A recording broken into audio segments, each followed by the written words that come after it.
What's up, Trek Nation, and welcome back to After the Snap. If I can get my screen right, boy, Lord have mercy. I had all the time in the world to get that right, and look at where we are. Look what we're doing right now. What's up, y'all? New week, more Trek. Hey, Bun, how's it going, girl? Good to see you. Good to see your face in the place. So, yeah, we already, we had some news last week that forced me to go into a live stream that was kind of impromptu, just like, let me throw some stuff on and jump on here and let's eat Paramount Plus alive for the decision that they made. But in the event, because yeah, I'm jumping right off. I'm starting already. Everybody who's here, I appreciate you being here. I appreciate you being here. What's up, Win Grace? News. Ha. So yeah, I'm not gonna waste no time. We're gonna get right into it. Hey there, Clarence. Good to see your face in the place.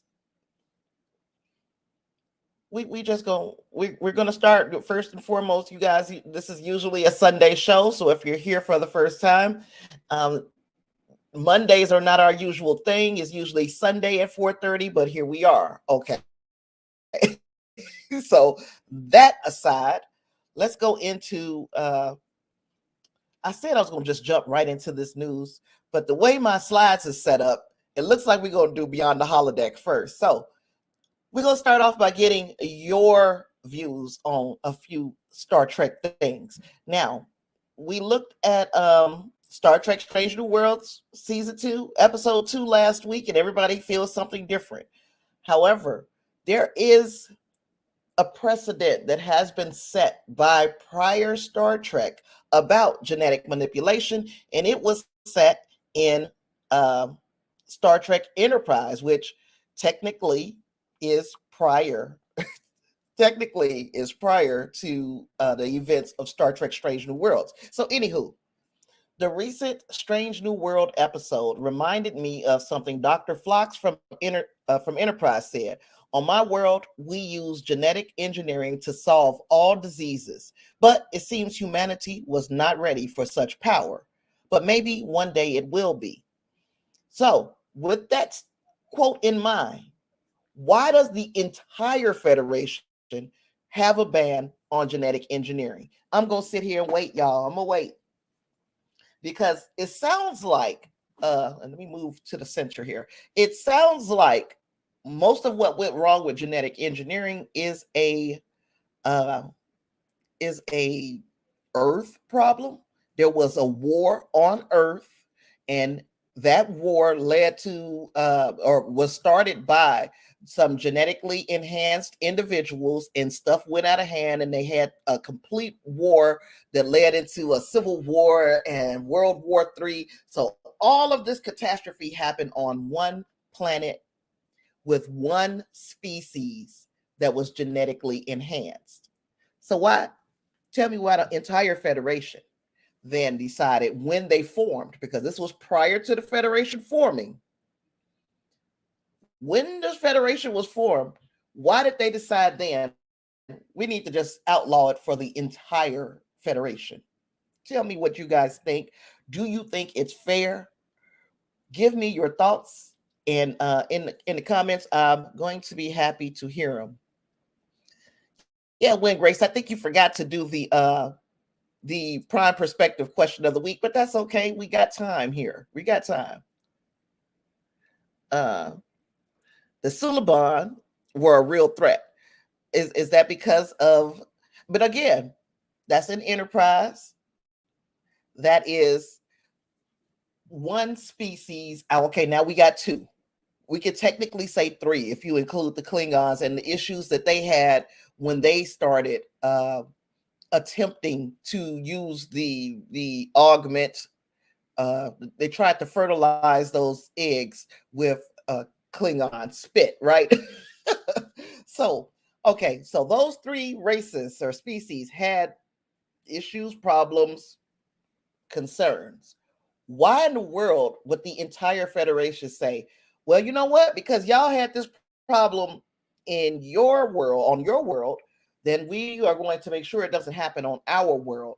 When, as Dr. Flock said, they use genetic engineering to solve problems on his world. So they had their ish together. It was just Earth that had these big problems. When Grace says, it sounds like Phlox is speaking about correcting flaws and defects, not necessarily about enhancing abilities or treating beyond the natural, just taking a stab at it. Now, could be potentially, that could be what he meant. But now we have a ban pretty much on genetic enhancements for anybody. And so they use genetic engineering in regular Star Trek, in Starfleet, in the Federation. They use genetic engineering for things like curing blindness, for instance, because remember we saw Geordi be about to, or have the decision to make whether or not he wanted to lose his visor, but he chose to keep it because it was a part of him. That was early in Trek, I believe, around season 2. Okay, season 2 of TNG, by the way. So we have a precedent that they used it for genetic engineering, and things moved pretty well using it for that. So there would be no reason for Phlox to say then, on our world, we use genetic engineering to solve all diseases. It seems like in the Federation, they did that as well. They use genetic engineering to solve these types of birth defects, what you would consider a birth defect. Some people are okay. Oh, hey there, Dreamwalker, talking to me from vacation. Enjoy your vacation. Enjoy your vacation. Eric Soong and his children were a threat too. If we are to look at things, though, they were a threat 100 years. 100 years at least before the events of Star Trek Strange New Worlds. So in 100 years, you don't think they should say, oh, you know what? It might not have been genetic engineering that was the problem. It might be the people that were the problem. When I look at it on its face, it kind of reminds me of the way any new person, any new race that was encountered was looked at. You would look at, if you were coming over from Europe and you came over to the United States and saw the Native Americans, they saw them as a threat, and look what happened. Black people, in a lot of ways, are a quote unquote threat. Now we have trans, LGBTQ, all those people, that's a threat. So when you treat people as a threat for who they are, just for how they're made, instead of judging them for the content of their character, the things that they themselves have done, then you've got an issue. You've put a ban on something that you could have put a band-aid on. That's my opinion. You guys don't have to agree. I want to pick up a few comments more here and see what everybody else is thinking. Wingray says John Luke was treated for the genetic defect of Shalaf syndrome. Yeah. So these are people who they use genetic engineering in one way, but they say, okay, if we enhance you in any way, then you're bad. We can't deal with you. And was the stuff that we saw in later Trek in response? Because now we're looking at things, don't look at it linear, be like Q, and just look at the entire timeline here. Are we to accept that what we saw in DS9, for instance, with the ban on genetic enhancements for Bashir, are we to look at that as a response to what we saw in Star Trek Strange New World Season 2, Episode 2?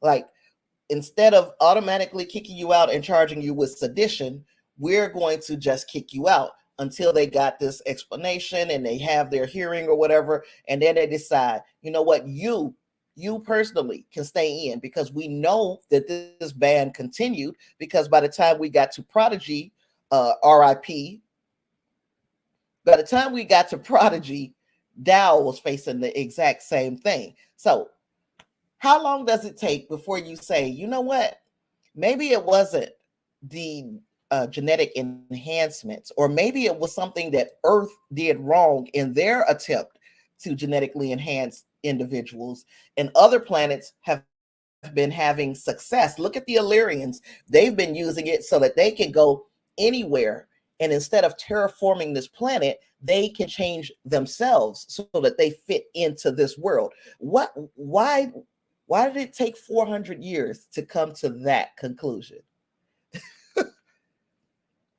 So Claire says fear is the genesis of it all, and I can agree with that. It's all starts with fear. When Gray says, see, I was personally hoping Strange New Worlds would show us the Federation beginning to accept genetic manipulation until a new threat arises, which pushes them back into the darkness until the DS9 era. That would have probably been a good look. But like I said, I can see how the events from Una's trial could have changed the way the Federation looked at genetic manipulation in the future, which is why they didn't immediately say, let's just kick these people out. They're genetically enhanced. And instead they said, let's judge them on the individual. It wasn't until Picard where they just said, let's just do away with the fact that, genetic enhancements, we could just do away with the ban, period, in the Picard era. So in all the years prior to that, it was, after Una, it seemed like it was, we're going to judge each individual by their content of their character. But to remove the ban completely, to me, in my opinion, this is what I would see in a solar punk future, is that we remove the ban completely. And then if somebody steps out of line, then we put the hammer down on that person. Let's see. Dreamwalker says, I wouldn't mind some kind of genetic engineering to get rid of stomach problems. Would make hiking with no restrooms much easier. Seems they've solved restrooms in Star Trek somehow anyway. Not a restroom to be seen. Everybody got a catheter. Clara said, I feel this season I'm going to dive deeper into eugenics. It definitely, or you said it is going to dive deeper into eugenics. I am inclined to agree, especially based on the sneak peek scene that we got for next week and the description of next week's episode that we will get to a whole lot later. Clarence says, I think in the Federation is more about the idea of taking a shortcut to get ahead instead of the act itself. I don't know, man. I don't know. I don't know if I'm buying that a shortcut, because if that's the case, then they would wait for, let's just wait until we have fixed the earth and we've fixed land. We don't need replicators. We'll make it, they did a whole lot of other things for the ease of it to make things easier and quicker. So why get mad at this shortcut? We can play around with this question for as long as y'all want. I'm going to move into some news because, like I said, I was ready. I was 100% ready to jump into the Star Trek Prodigy news, which is no longer news if you've been hanging around and you were with me on Friday when we had our rant session over here. Paramount Plus and Nickelodeon will no longer be carrying Star Trek Prodigy. So Star Trek Prodigy has been canceled. Seasons 1 and 2 being shopped to other networks. Let's get into what I learned that's new. The Paramount Global back streamer has canceled Grease Rise of the Pink Ladies after a single season. And yeah, they reversed this decision on a season 2 pickup for the animated and kids-focused Star Trek Prodigy. They axed competition series Queen of the Universe after 2 seasons and nixed the game revival after 2 seasons. Additionally, all 4 shows will be removed from Paramount Plus as the conglomerate joins Disney and Warner Brothers Discovery in taking tax write-offs for underperforming series. Underperforming is how they described Star Trek Prodigy. And look, I don't know what the numbers look like. I don't know if this show truly underperformed. It truly didn't do as expected. But what you have a good thing. And to remove it completely from the streaming service is a bit petty. It sounded petty, but let's get into more of the reasons why. Star Trek Prodigy was renewed for season 2 in November 2021, was a key push by franchise captain Alex Kurtzman to introduce the property to a younger generation. The series will complete post-production on season 2 of Prodigy, and producers CBS Studios will shop both seasons to a new buyer. So, as we discussed in Friday's live stream, they're not looking to lease, they're not looking to partner, they are looking for someone to buy Star Trek Prodigy. My understanding is it's gone already. Now, I guess I could understand if they gave us an opportunity. This was announced, was it Friday? And today is Monday, and it's gone. It's gone already. Let me be sure before I got news on Twitter earlier today that Star Trek Prodigy was gone. Now, we did have a push by Anson Mount, and of course, a huge fan effort on social media and through a petition that had gained like 11,000 signatures in 48 hours. So people did their best to get this thing to be a part of the Star Trek family under the Star Trek umbrella, because everything else is on Paramount Plus that's Star Trek. Why would you ostracize, exile Star Trek Prodigy? Yeah, it's gone. So, and I'm going to share this screen as well. Let's see.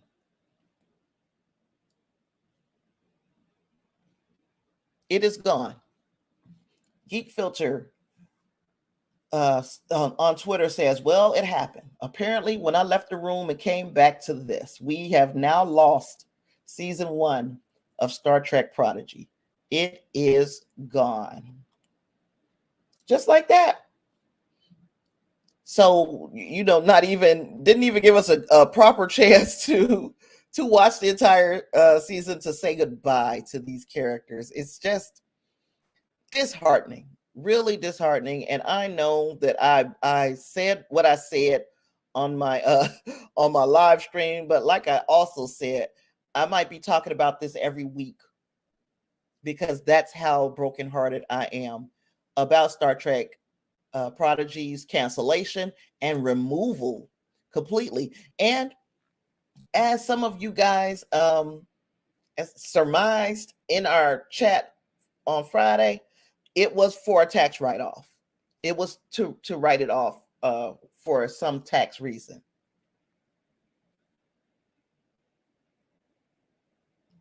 Let me see. I'm going back up and pick up comments, y'all.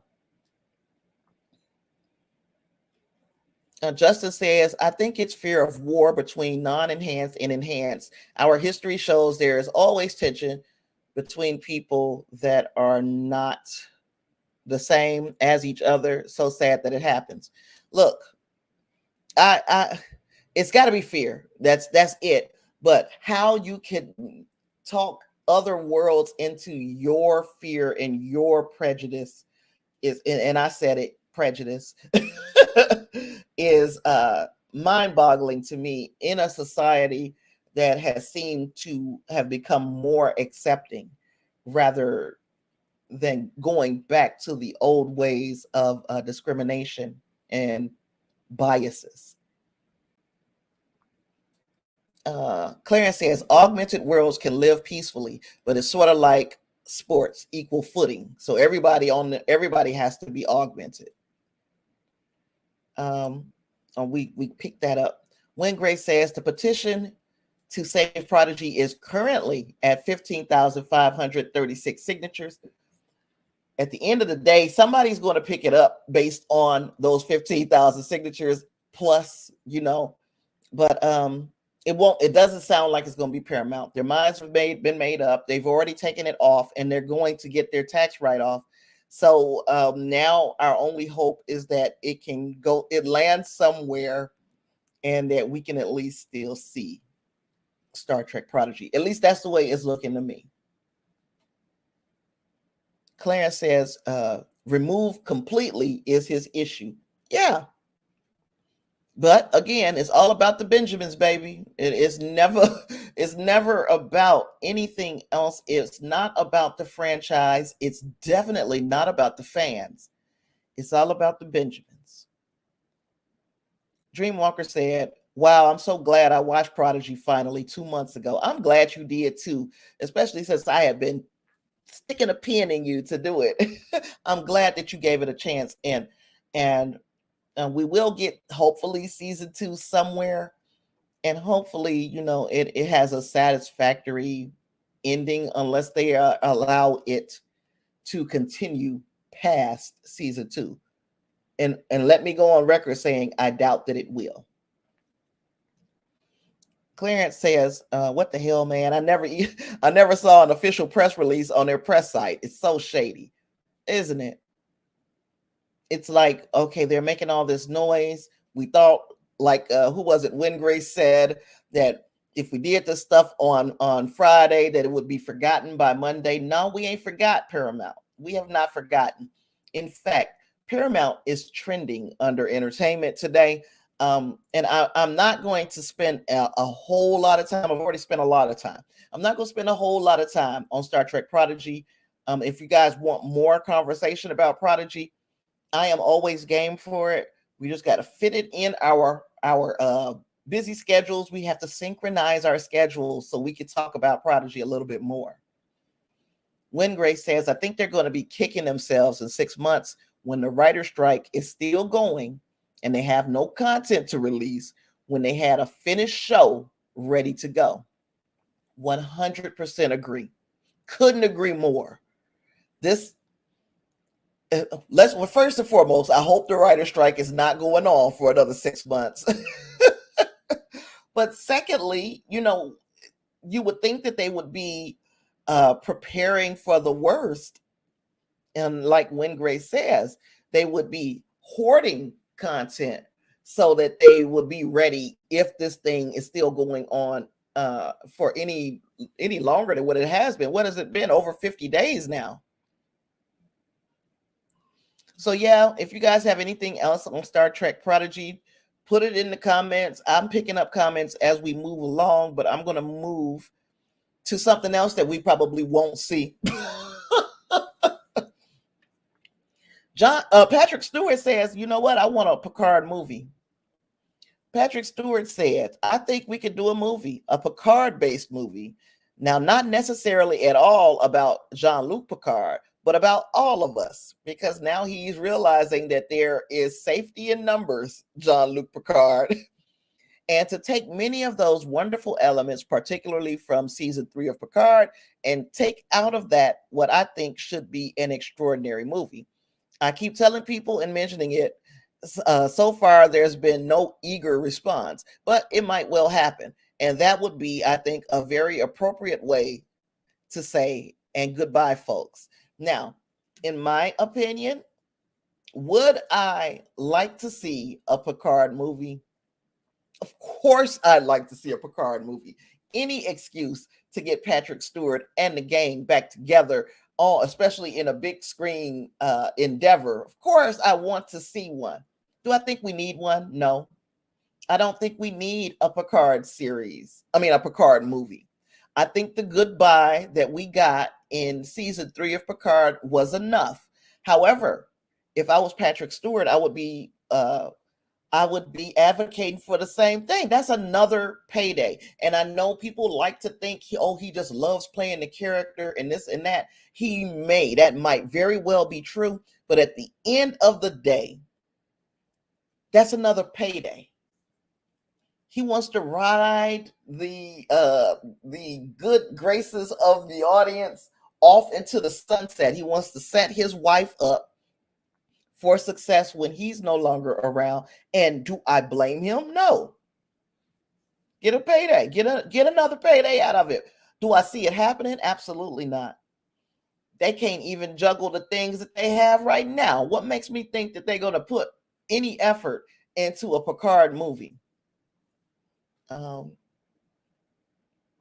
Dreamwalker said Patrick Stewart is the type of guy who retires several times over. Oh, that was Dreamwalker. Yeah. Wingray says, I think a Picard movie at this point would undercut season 3. Agreed.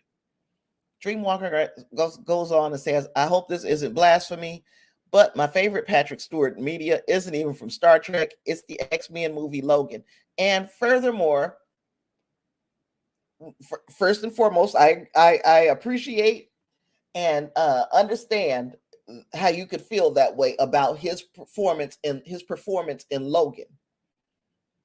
I'm almost taking a step further and said he was and maybe it's because I already had some I was already attached to this character from comic books and the such, but I thought that he made such a damn good Professor X that I liked his turn as Professor X far better. Yep, I said it. Y'all can come and get me if you want to. Come get me. Clara says, come back again wearing the 4-5. Wait. Hopefully this won't be the Wizards all over again. Yeah, this is going to be like he's sending that fax machine, that fax saying I'm back. Oh, gosh. Wingray says he should advocate for legacy. He could get a payday to show up occasionally and do zero works for cameos. Yep. But again, if they're not about to, and I don't know which one would cost more or what they cost equal, legacy and or Picard, because coming in and getting paid to do a feature film is a different payday than coming in and doing cameos for Star Trek Legacy. And again, I think he's looking out for his legacy. That is, he is looking at the bottom line. The bottom line says there is far more money in doing a feature film than it would be for me to hop in and do a cameo here or there. It's still money, but again, it's all about the Benjamins. Dreamwalker says, how about a Janeway movie where Picard plays a supporting role? I'm ready for I'm ready to move damn, it's gonna sound bad no matter how I say this, but I'm ready to move past the TNG crew because there are other ensemble casts that deserve some attention, and for us to know what happened to these other ensemble casts. For instance, DS9, for instance, Enterprise, for instance, Voyager. There are other ensembles that we could focus this attention to. Justin had more to say about eugenics. Justin says eugenics, a lot of times how it is explained is not a volunteer thing. It's a forced weeding out of what is considered inferior. So that can make people scared that you won't have a say in anything. I can see that. That probably sounds like one of the excuses for having a fear of eugenics that I can say I can get behind it. I can get behind if it's not a volunteer, if it's only if it's not a voluntary thing, because I don't want to get into the philosophical conversation because I can.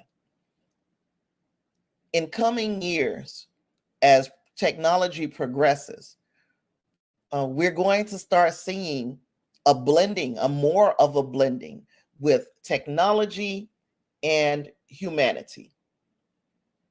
If there was a way to not enhance your strength, but prolong your life using technology, would you do it? Would you say, yeah, you can infuse me with all kinds of nanobites. I'll take it because because it will leave me to be here longer. And who are we to say? And this is again philosophical. This is not where I truly believe, but it's a question that I have to pose.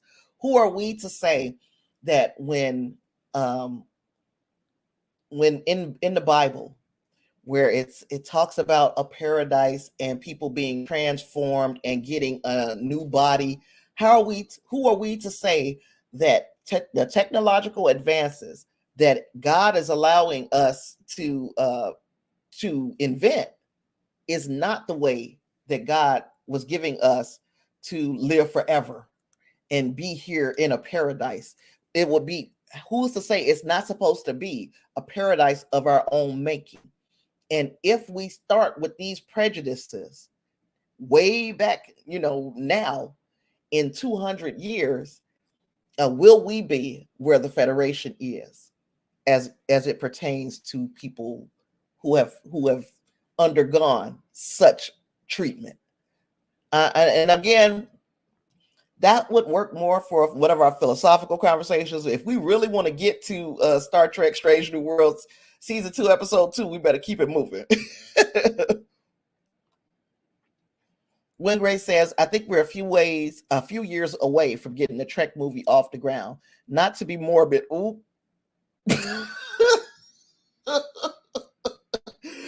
But I don't think Patrick has that kind of time to wait. I can agree. Clarence says, what does this cancellation say about the Voyager stories? Says to me that they're not important, doesn't it? Because this was a spiritual sister to Star Trek Voyager. Why would you, it's like you're discounting these characters and the fan base around them.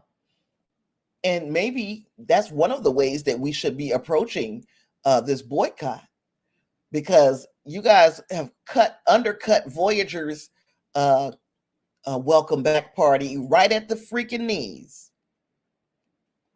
After all of the success that you saw on Star Trek Picard for bringing the band back together, now you want to undercut the opportunity for the Voyager fans to get it. And I'm not saying that they didn't feel that way about the Picard season 3. But, the Voyager fans want some of that now, and so do the DS9 fans. We want it too.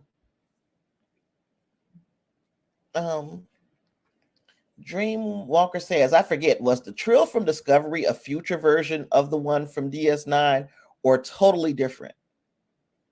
The Trill from Discovery was past. She was past, or they were past, because they were weren't they there? They were there before we went into the future. So yeah, I think they were a past version of the Trill.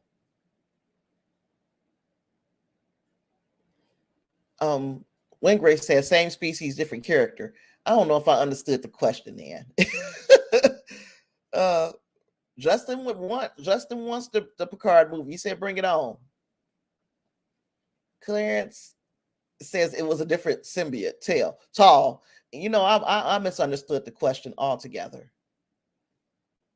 Justice says it'll be a sad day when we lose Patrick. My goodness, I don't even want to think about it. I love Patrick Stewart. May he have a long, long, happy life, and all of us as well. I appreciate that. When Grace says, well, I'll play devil's advocate here. Many people are claiming they canceled Prodigy to free up the characters for live action.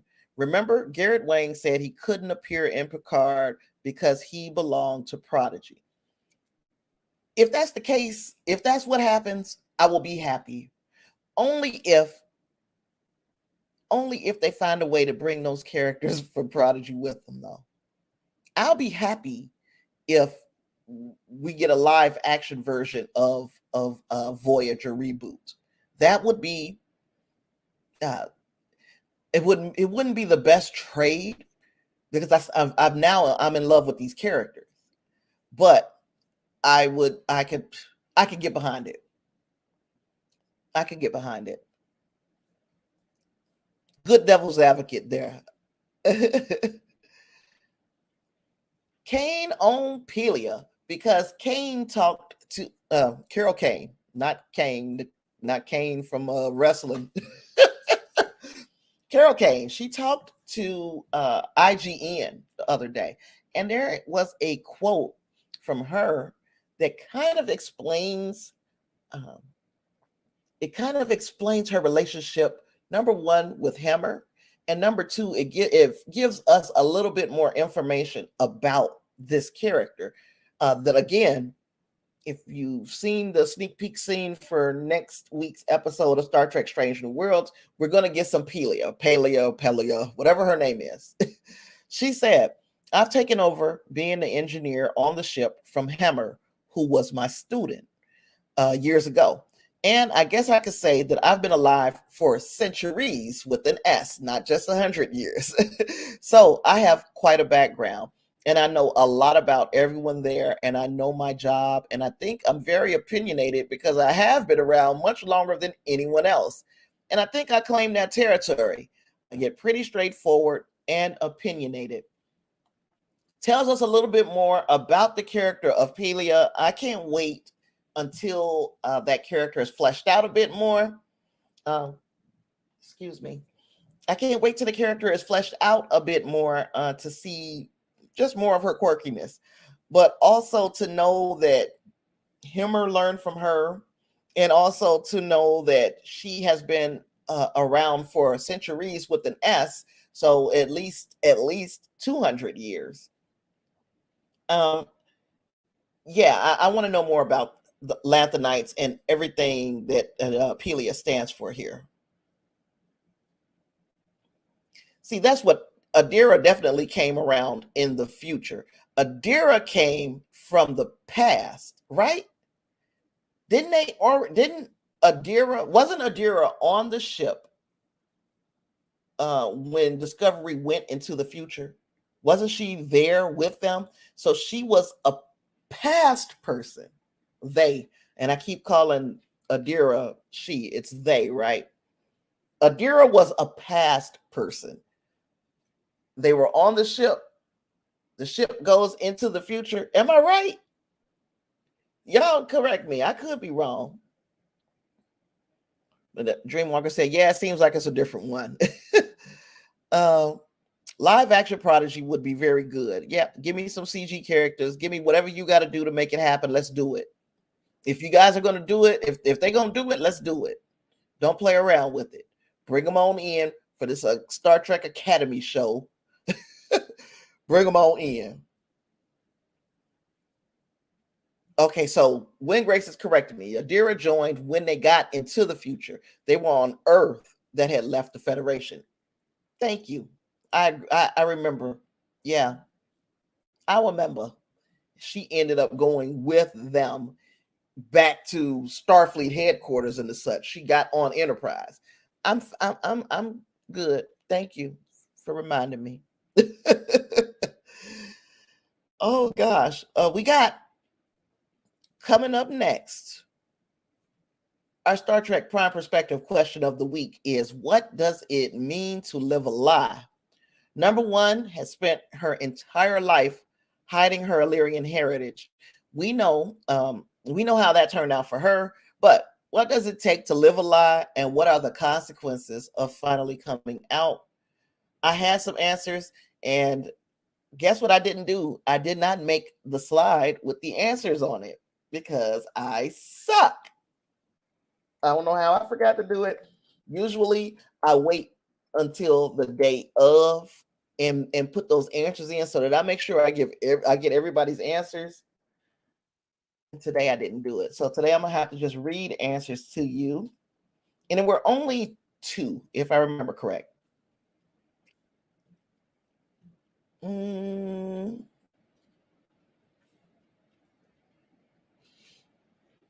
Yeah, thank you, Clarence. Y'all, I'm the one cuckoo for Cocoa Puffs here. Forgot what happened in season 2 of Star Trek Discovery. That probably means I need to watch it again, huh? Mm.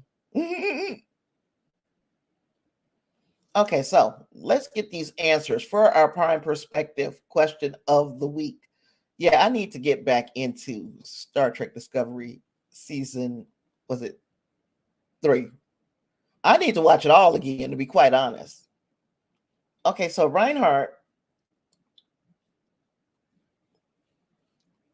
responded to the prime perspective question of the week, but he didn't particularly respond to the question. He, in regular Reinhardt fashion, he went off on a slight tangent, but it does come back in a way to the question.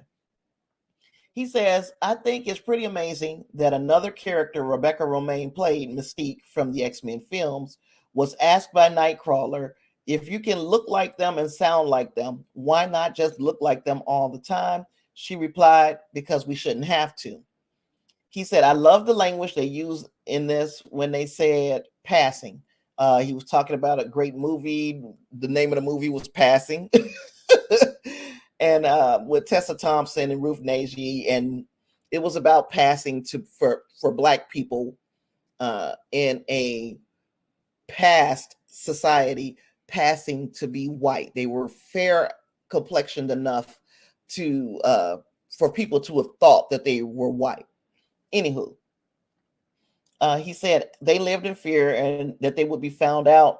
And the same thing goes to the LGBTQ plus perspective. People live in fear because they're afraid that people will find out and will reject them, or in some cases, worse. Now, the scene that he was talking about in X-Men, Rebecca Romijn has played this type of character in hiding. She played Mystique, and they actually used a line from right out of X-Men in this episode of Star Trek Strange New Worlds, and it was that I shouldn't have to line. It wasn't lost on me that this is the same actress. It wasn't lost on me that she has played this type of character before, and her performance in this episode was equally as well regarded from me as her turn as Mystique in X-Men, because just about 15 minutes ago, I told you guys how I felt about X-Men. Love that movie. Love that franchise. There was one I didn't like that much, but I forgave it.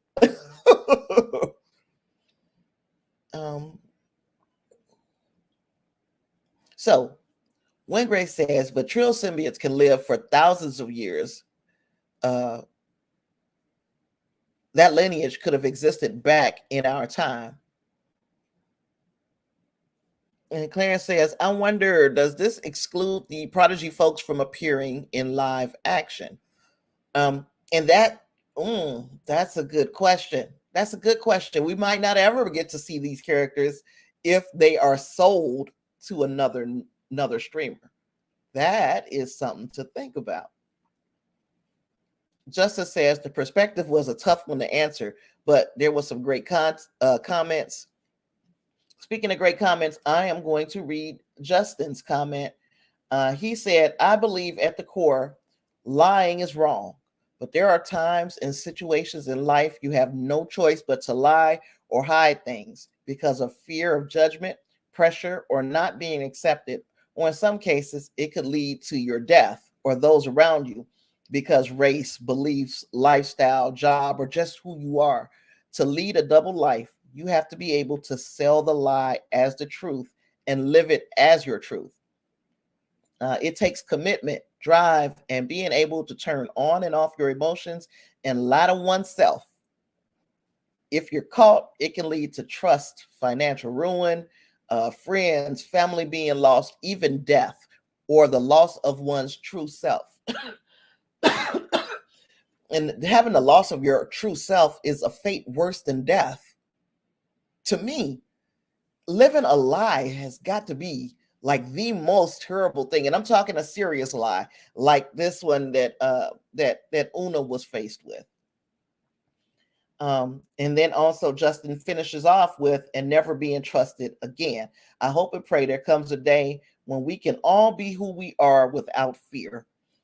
There are some who are feeling this more than others, especially now, especially if you are,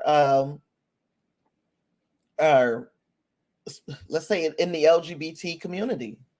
If you're in that community and, you know, outwardly everything looks just like the next person, you you can live your authentic self and still blend in. That's great.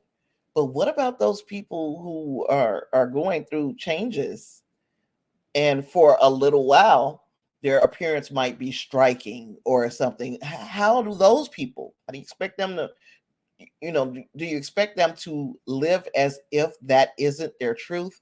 You know, everybody is not going to agree on that subject, and or that lifestyle does not fit for you.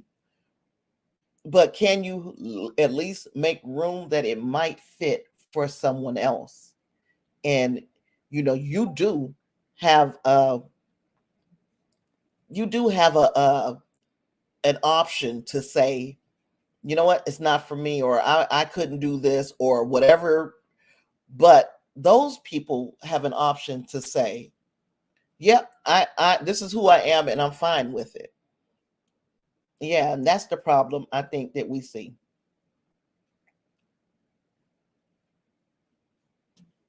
Um, so yeah, that was my prime perspective question of the week.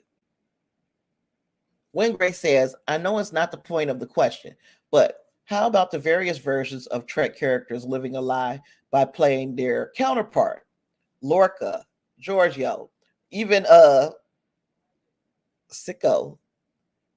Oh, even Cisco in one episode of DS9. Mm, is it? And I guess those are different cases, aren't they? No, Giorgio's case. Let me see, because Lorca made a choice, right? No, Lorca was kind of thrown into it too. Yeah, that's terrible. It's terrible either way you look at it. But it's especially, to me, especially terrible when you have to hide who you are for reasons that are not like the situations Lorca, Giorgio, and Cisco were in, were all because they got transported to an alternate universe. This is the world that Una and her people lived in every single day, their entire life.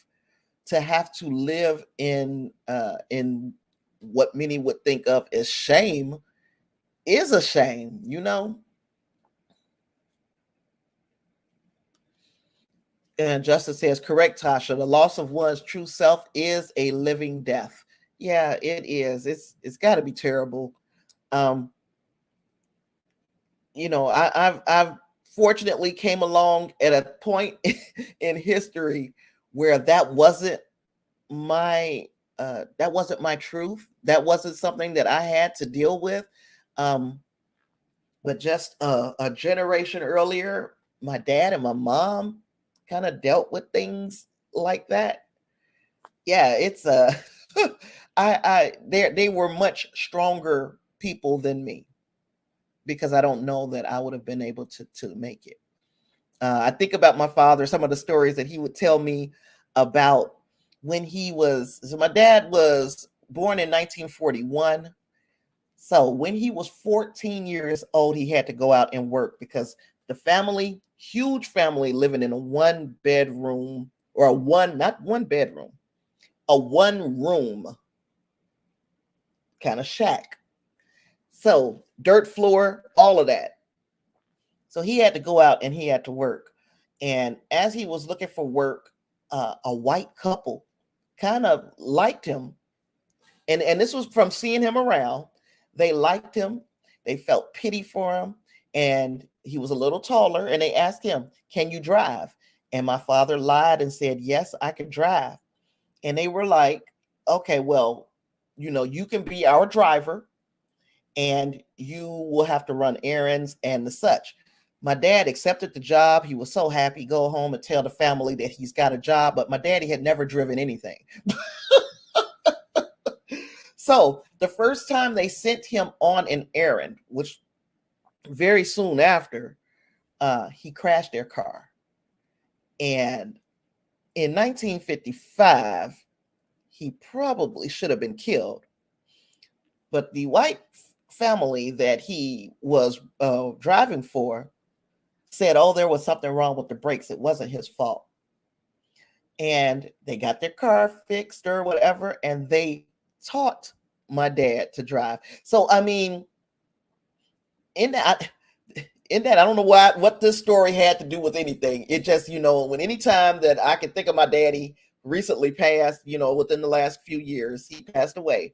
So anytime I can think of my dad, I think of my dad. But that was one of my daddy's stories. And to me, when the first time I heard that story, I was like, I think I would have probably, I don't know what I would have done in that situation. My daddy said he had met, in that time, in that era where it was illegal for him to be anything less than subservient to this white family. They were kind to him. And not only that, they helped him. So there's always a silver lining to any type of story like that. Anywho, let's get into Star Trek Strange New World, Season 2, Episode 2, Ad Astra Per Aspera. Written by Dana Horgan. Directed by Valerie Weiss. Stardate 2393.8. Commander Una faces court-martial along with possible imprisonment and dishonorable dismissal from Starfleet, and her defense is in the hands of a lawyer who's also a childhood friend with whom she had a terrible falling out. That just spelled it out in a nutshell. We didn't know what we were going to get, though. And taking note, written and directed by women. And the women in this one are who stood out to me. But and I mean, in the episode, the standouts, of course, were Una and Neera Ketoul, played by Yetide Badaki. Oh my gosh. Yetide Badaki put her foot in that role. She did her thing as Neera. I have seen complaints that she was condescending, that she was overbearing. What would you expect from an attorney, Yetide Badaki or Neera, who had a family who was pretty much oppressed by the Federation and some of their citizens? What do you expect when she has an opportunity to present a case against them in their house? Do you expect for her to not be condescending, to not be kind of attacking, even though what I got was that she was just a very strong personality? I didn't even get the condescending thing. I got that her personality was she was a firecracker, and that she had been let loose in in a Federation courtroom. When Grace says, "I loved her. Her speech patterns and mannerisms even reminded me of TOS era Trek." And I guess, she would have to have done some homework. Yeah. But before we meet Neera, we see Pike. He is on this inhospitable planet. He is doing everything in his power to find someone, not someone, Neera, to represent Una in what was going to be the fight of her life right now. So I thought him going to this planet was another example of him saying the person who does this should be me, because guess what I know about me? I'm going to be around an X amount of time because I have to live out this thing. And this thing has to happen to me. I got to end up in that damn beep chair. And the only way, if I sent somebody else who does not have this this prophecy, and we know that this person will be okay, something could happen to them. But I know I'm gonna be all right because I have to go through this thing. I thought it was another example of that. And if that is the case, if I'm correct in thinking that, then Pike is just he's a hero, or as they said, a Boy Scout at heart. Justice says Neera was perfect, and I want to see her again. I would like to see her again too. Yes. Speaking of Neera, when he finally gets in that room, when Pike finally makes his way in there, her reception is very chilly. And the reason is she doesn't look or feel too highly about Starfleet and its officials. Now, to show the diplomat in Pike, and also, not just the diplomat in Pike, just like Neera can be very convincing with her words, Pike can too. So Pike came to ask for a favor, ask for her to represent Una, but he didn't just come with, I need a favor. He came with an apology on his behalf, the things that happened to you. I wish I would have done more. I wish Starfleet would be doing more. I'm not in agreement with this ban on Illyrians simply because. So he knew that he had to come in there with more than Una is in trouble, because there's some bad blood there between Neera and Una. And again, that's the way he sat across the table from her. He looked her in her eye and he spoke from his heart. And I appreciated that. It makes me love Pike that much more, that he goes that extra mile. And I mean that extra mile for his crew. He goes very hard for his crew. Okay, so now he got Neera to say, okay, after saying, look, this could work out for you also, because you lost against any of these type of cases where you're going up against the Federation for civil rights violations. You have a losing record against the Federation. If you win this one, think about how that could affect your cause. Think of about how that could advance your platform. And when she thought about that, she was like, yeah, you know what? You might be right. Let me go on over here and which she had already been up to speed on. So not only is Neera, look, we put it like this. Neera is the truth as it pertains to attorneys, because not only does she know her job and she does it well, she stays abreast of what's going on in the legal world. She already knew about Una's case, already knew many of the particulars about the case, already probably in her mind was thinking, if she's anything like me, she's already in her mind thinking, and if I had that case, this is how I would argue it. For instance, this is me going off tangent. I'm sorry. There was, and I'm pretty sure many of you have heard about the 14-year-old boy who was put in the unfathomable position of having to protect his mom. His mom was in a restaurant. There was another man in the restaurant. They were in a verbal altercation. The man began to punch his mother, and the young boy shot the man. The man runs out of the restaurant, and the young boy follows him out of the restaurant and shoots him again. Now, once I heard that, I'm already saying, well, this is how, if it were me defending this family, number one, self-defense. Number two, even, because many people were like, when he left the restaurant, it was no longer a threat. He was no longer a threat. The boy shouldn't have went out and shot him again. You don't know what he's going out the restaurant to do. So the threat is still imminent to you. He might be going out the restaurant to get a gun to come back in and shoot your mother or anyone else. So the young man, he felt forced to shoot again.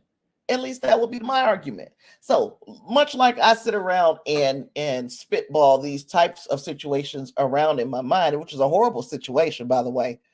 I'm pretty sure Neera was like, if I had that case, this is how I would do it. So she probably already had a scenario in her mind when Pike came in there, and it was like, it was like, here he comes bringing her. The golden goose is coming with these golden eggs, and here I am ready. So she was ready. Anywho, we meet Admiral or Vice Admiral Pasalk. Vice Admiral Pasalk is a Vulcan, number one, and is another tie to Spock. I didn't like that. I'm a little tired of everything tying to Spock. Now, I can understand that this is somebody who would be in the same circles as his father, Sarek, because, a high, if you're high enough up on Vulcan, you will run into Sarek. And so this one makes the most sense. But because of all these other connections, it's starting to get a bit tiresome. Now, does that mean it lost me or any of that? No, it did not. It just makes me realize that Spock is or we'll say, this is 6 degrees of separation, and Spock is Kevin Bacon. So we had M'Benga and what's her name? Ortega's watching Spock not interact with Pasalk, and Ortega's hit us with a little bit of bias or stereotyping of all Vulcans. She had the impression that just because they're Vulcans and they live their lives by this certain code, that they would all be on the same team. She had already made up a whole conversation in her mind about what they were saying to each other. And to me, that is textbook stereotyping. But M'Benga put her in her place. Now, we're learning some things about M'Benga. We have learned that he knows an awful lot about Vulcan culture, that he's a veteran of the Klingon Federation War, that he's got this juice that he can drink and go straight off into beast mode.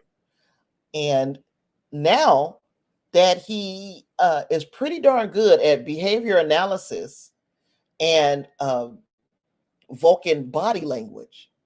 So what is M'Benga? This is just adding more and more layers to the personality of Joshua. The name Joshua M'Benga. We're getting more and more layers to this personality, and it is making me, even though they are spoon feeding these little details to us, it's making me wonder, is he a spy? Was he at one time a spy? What is his deal?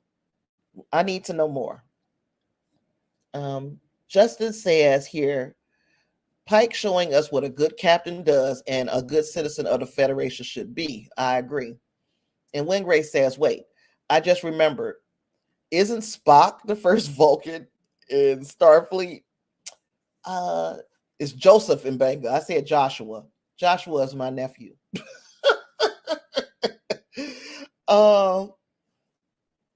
You said, is he the first Vulcan in Starfleet? Is he? He can't be, right? He can't be. Can he? I'm trying to remember. Well, what's her name? Wasn't in Starfleet, right? To Paul. She was not in Starfleet. I don't know. Don't give me the line. I could be misremembering, but let's see. Was Spock first Vulcan in Starfleet? Excuse me.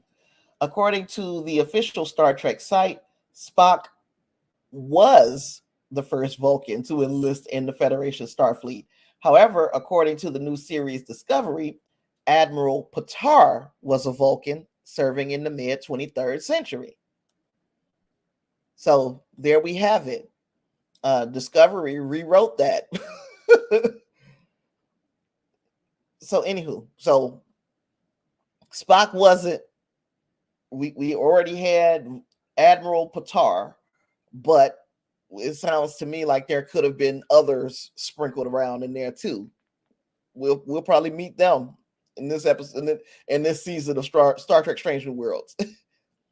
Now, if you had the eerie feeling, just like I did, that we have been in this courtroom before, it's because it is the same room that they had the maps and stuff in Star Trek Discovery. So when you look at the two pictures, they just reused the set and they did some paneling and whatever to it.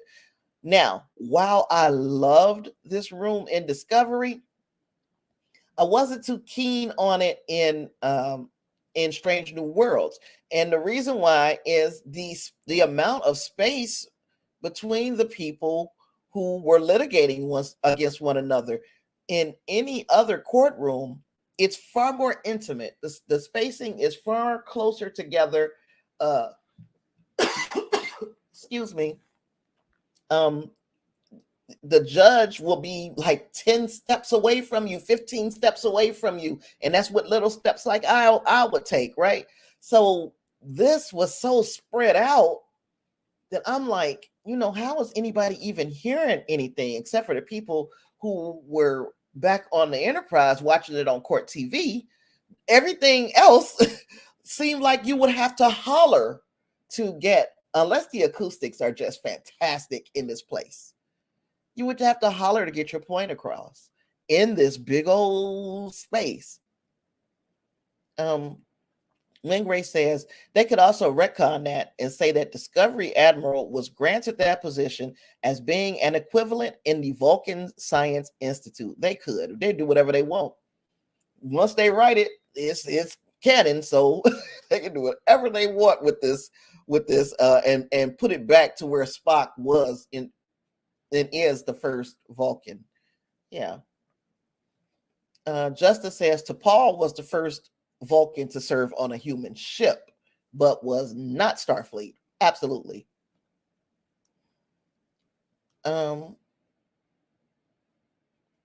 Reinhardt says, what's up? I tell you, Tosh, I said, I don't know if you ever watched Firefly, but the character of Shepard, he was a religious man, but like M'Benga, he had a lot of mysteries about him. M'Benga is definitely turning into an enigma.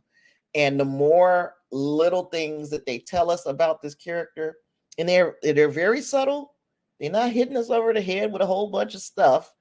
The more little things that we learn about him, the more I want to know, because I want to know what it's starting to look like is that he is in some way a highly trained, maybe spy type. And I'm wondering if that's if they're going in the direction of Section 31. And I know, when Grace, I know you don't want to hear nothing about no Section 31, but I wonder if that's the direction they're going in with Mbanga and possibly Chapel. I hope not Chapel, because there was a lot that we knew, or we thought we knew, about Nurse Chapel by the time we get to TOS. So yeah, set reused, maybe not effective. So yeah, that was, let's see.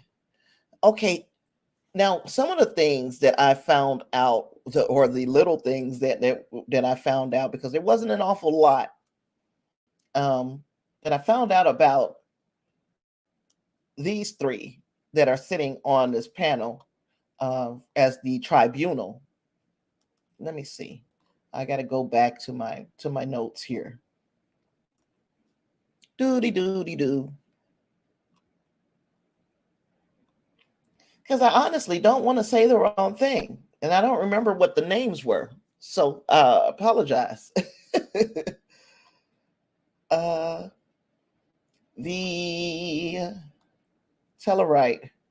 The Tellurite, first and foremost, was played by the same actor who plays Linus in Star Trek Disco. So that's David Benjamin Tomlinson. And the name of the Tellurite judge was Zeus Talago. And the Vulcan judge was actually named Shiv. I think that's how you said, Chiv.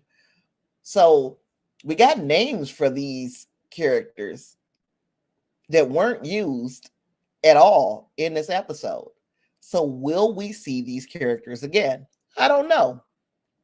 But I thought that it was a good touch to know that was the same actor who played Linus. And then also we got a name of the Vulcan judge, played by Eugene Clark.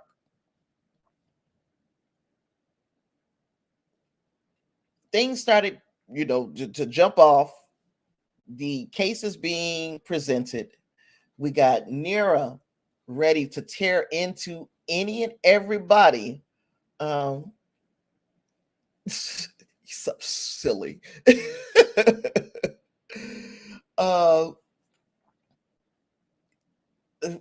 She's ready to tear into anybody she gets into that witness chair for the witnesses for the prosecution.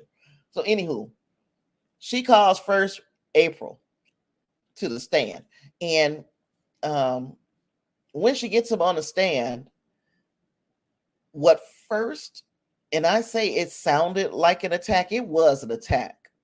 She first began to kind of attack some of the ways that he had broken the Prime Directive, and she was hinting at, you break these rules all the time, but when it comes time for you to stand up for Una, so now you telling me that's just one rule you couldn't break.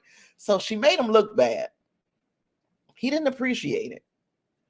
What I liked about Neera is that even though on day one she felt one way and she was in a DGAF mood, by the time we get to the end of this trial, she used her first day's attack as a weapon to help her client, and also to shine April in not such a bad light. But one of the things that I think this episode did was set a precedent for Starfleet captains, not only breaking the Prime Directive, but breaking it with the knowledge of Starfleet, of the Federation, and a Federation tribunal who said, you know what, you guys sometimes have to make judgment calls. Y'all the ones out there, so make your judgment call. And this is why that many of them don't get in trouble. This is what I've gleaned from this episode, that this episode set the precedent that breaking the prime directive in these instances will be okay. We're going to allow you some latitude to make judgment calls. And that's why we saw so much happening as far as the prime directive is concerned. Now, the person who I think might have pushed that envelope as far as they possibly could was Cisco, because Cisco did some stuff as far as, like, remember when he gassed that one planet, and I'm like, you drop these torpedoes on this planet and it made the planet uninhabitable. Cisco did some crazy stuff that, as far as, I'm gonna break the prime directive, and when I break it, I'm gonna break it in pieces. There gonna be too much left of that prime directive when I break it. Anywho, when Gray says, also, if you zoom in on that gold picture in the back, it shows that bald guy with weird ears. Oh, from The Way to Eden in the original series. That is something I didn't even think to do. I should have made it. I should have done that. I wish you would have told me that earlier. That would have been part of this presentation. Reinhardt says, add Astra Per Aspera is absolutely in my top 5 favorite episodes of Strange New World so far. I can agree with that. It's probably my second favorite. Clarence says, love the impact of the prime directive from this episode. It really, a lot of things, to me, a lot of precedent. If this is the before this is happening before everything else that we've seen, a lot of precedent was set in this episode, and I liked it. When Gray says, I only just saw a meme about it. Okay. But yeah, so she tore April to pieces on the stand, just ate him alive. But then we got the witnesses for the defense, Laan Noonien Singh, who Batel, I forgot to even talk about her. Batel, I keep getting distracted. I'm sorry.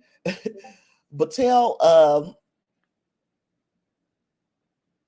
didn't want Pike to take the stand. Now, we know that in universe, he couldn't be there with everybody else because he's off having a baby. Or, well, he's not having a baby, but his wife is. But she didn't want him there. She didn't want him to have to take the stand, because this is what she did to April, she would have done to Pike, and it would have actually been worse if she would have had to do, if Batel would have had to do that to Pike. Anywho, she brings up Laan Noonien Singh, says, are you related to Khan Noonien Singh? She says, yes. Now, you got somebody on the stand who could possibly have a prejudice, because she is related to somebody who is genetically enhanced. So her whole testimony should have been taken with a grain of salt. But one of the things that we notice about the Federation courtrooms is that when they take the stand, they don't have to swear on a Bible or any book to say, I swear to tell the truth, the whole truth, because they got their hands on the little glowy thing. And I still don't know what the glowy thing is called, but the glowy thing, it confirms their identity, and it acts as a lie detector. So if you sat there with your hand on this thing and told a lie, the entire court would know it. So her entire testimony was truthful. How she felt about Una, not just her, who Una saved her life. Una was her mentor. Una was the one who brought her into Starfleet. So she had a lot of love. She still has a lot of love for Una, even though we find out later in the episode that she had a little animosity towards Una because she thought that she should have told her about the genetic enhancement. and she thought that she was the one who kind of outed her. She found out she wasn't, but La'an got love for Una. In fact, everybody who sat on that stand has love for Una, to include Spock, who, as we remember, when he was only an ensign and he joined the Enterprise, it was Una who he had an interaction with, and they were on that elevator and singing freaking songs together, and it was a cute episode of Star Trek Short Treks. So I loved, first and foremost, I love that episode. Secondly, finally get a call back to something like that. I loved it. And of course, he's going to be 100% truthful because he's a Vulcan. they are not very good liars. And lastly, Mbanga. Mbanga said that she was discreet. Speaking of Una, because Una was the one person on that ship who knew about his daughter being kept in the transport buffer, right? But she kept that secret from everybody else. So yes, he does have a bond with Una because Una kept secrets for him. Oh, it was just, I loved how all of that got called back into it. Mm-hmm. Reinhardt said Yetide Badaki was amazing as Una's attorney. She's an amazing actress. He loved her in The African Goddess on American Gods. She's also his number one choice for Storm if they ever do the X-Men.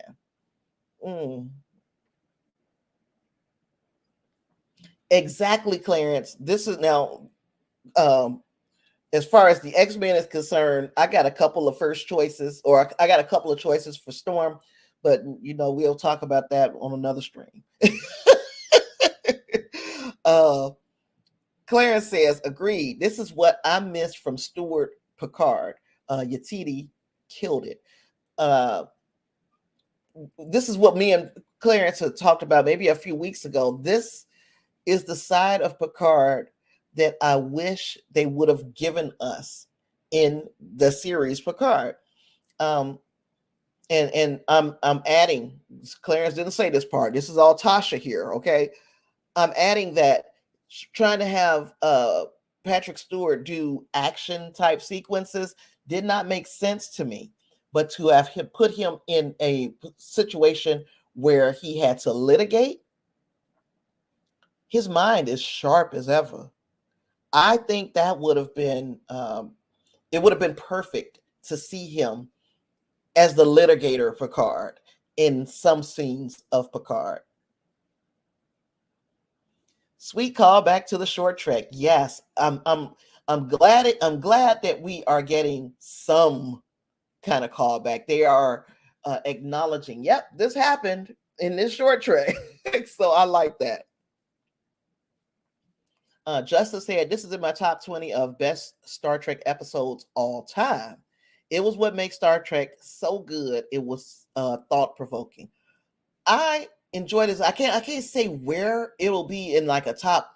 Will it make my top 10, 15, 20 all time?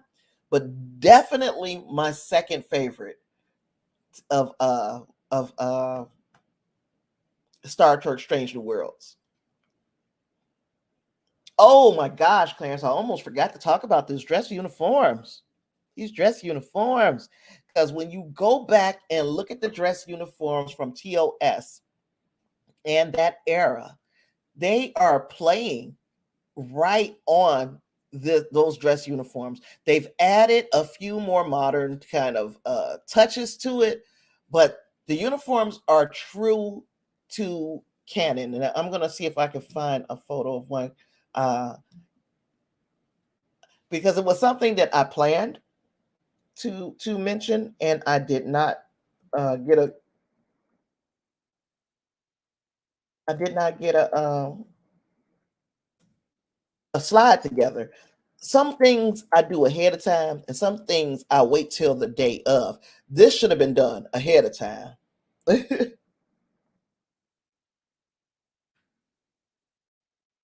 Let's see. yeah, I kind of wish I could have. I kind of wish I could have done the side by side, but I cannot. But I'm going to. I'm going to share my screen so that you can see just how good these dress uniforms really, or how they really stayed true with just a few modern flourishes to them, just in case you are curious. You see that? They really, I think, did an outstanding job of making sure they were very similar. But the updated dress uniform, the ones that we saw in Star Trek Strange New Worlds, I wouldn't mind having one of those. That's how dope they are. That's how dope they are. Pick up some comments. Justice said, yes, we need Picard like that again in the movie. In the imaginary movie that we ain't gonna get. Wingray says that would have been great. Picard trying to steer Starfleet back onto the right path after they went too dark, following the Dominion War or something, could have been an interesting season 1 of Picard. It would have fit the character as well. We didn't need him trying to be John Wick, you know. Reinhardt said, come on, y'all enjoy seeing a 94-year-old man getting into a firefight with the Borg.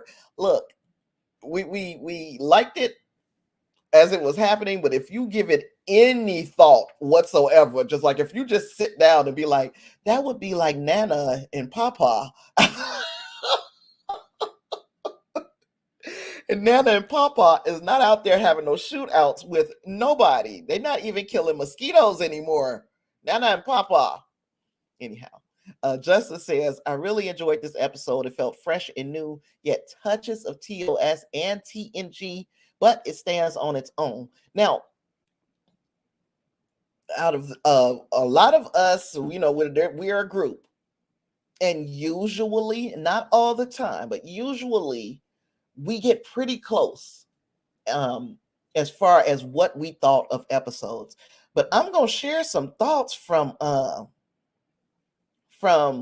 Chris, who is usually part of the group, but you know, he probably wasn't going to come to this stream because this would be almost like a hostile environment, because all of us seemed to enjoy the episode, but he had some issues, and it would be remiss of me to not mention the issues that he had and see if anybody, you know, had any. And this is not to beat up Chris, by the way, for not liking the episode as much as we did. This is just to say there are people who have different opinions than what we have, and even though I felt blindsided. I thought that this was going to be the episode that even people who don't like the newer Trek series, I thought this was going to be the episode that most of them would like, you know, because we,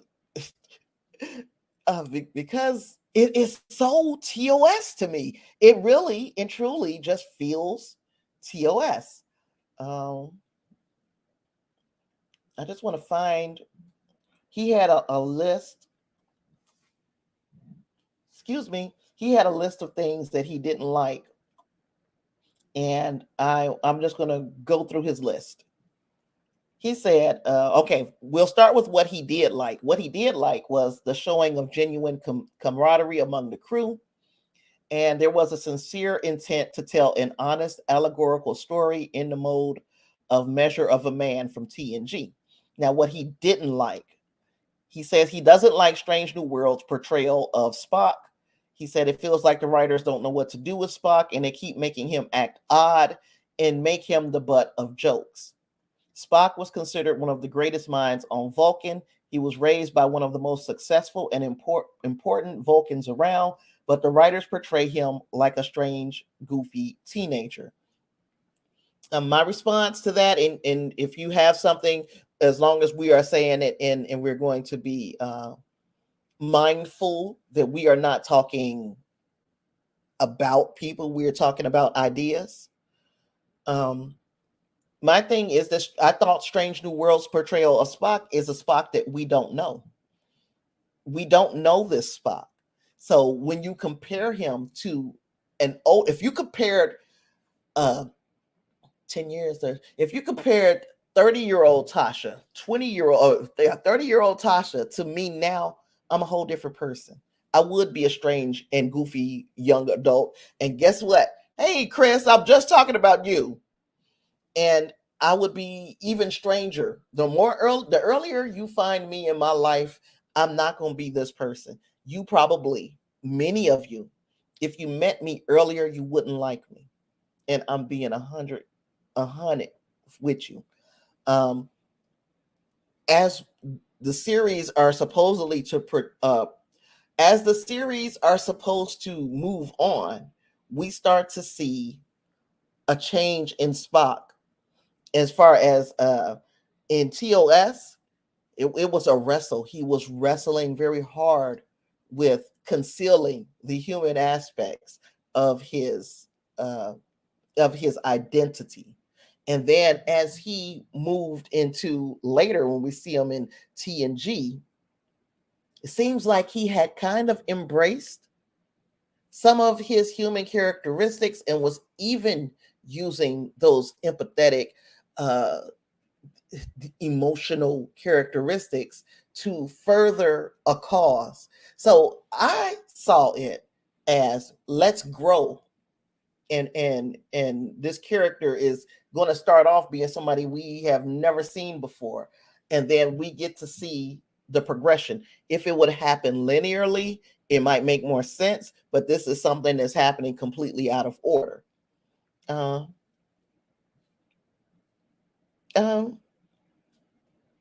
You said TOS Spock is 5 years older than Strange New Worlds Spock. Okay. I get it. 5 years ago, I probably am closer to what I am now 5 years ago, but I still was not the same person. You are shaped by your experiences. The longer you live, the more you change. If you don't change in 5 years, if you don't change, there's something fundamentally wrong with you. There should always be changes happening in us. Always. We're at different spots. We are responding to different to our environment, which may be different, changed. Yeah. Strange thing happened where a former friend of mine reached out to me via social media, and they reached out to me in a way that would have been appropriate, where I think our friendship kind of fizzled in 2013, so a decade ago. We could say right in that area. But the approach was as if I am still in the time warp, and the very things that I would respond to quickly 10 years ago, those ain't the same things I respond to now. I have progressed. I've moved on. Chris, you better tell them. 9 people. I got 9 people over here on this thing, so I need to see the likes to correspond with the I need to see the likes correspond with the number of folks that we got in the house. And if the 4 people who had already liked it, thank you. I appreciate y'all.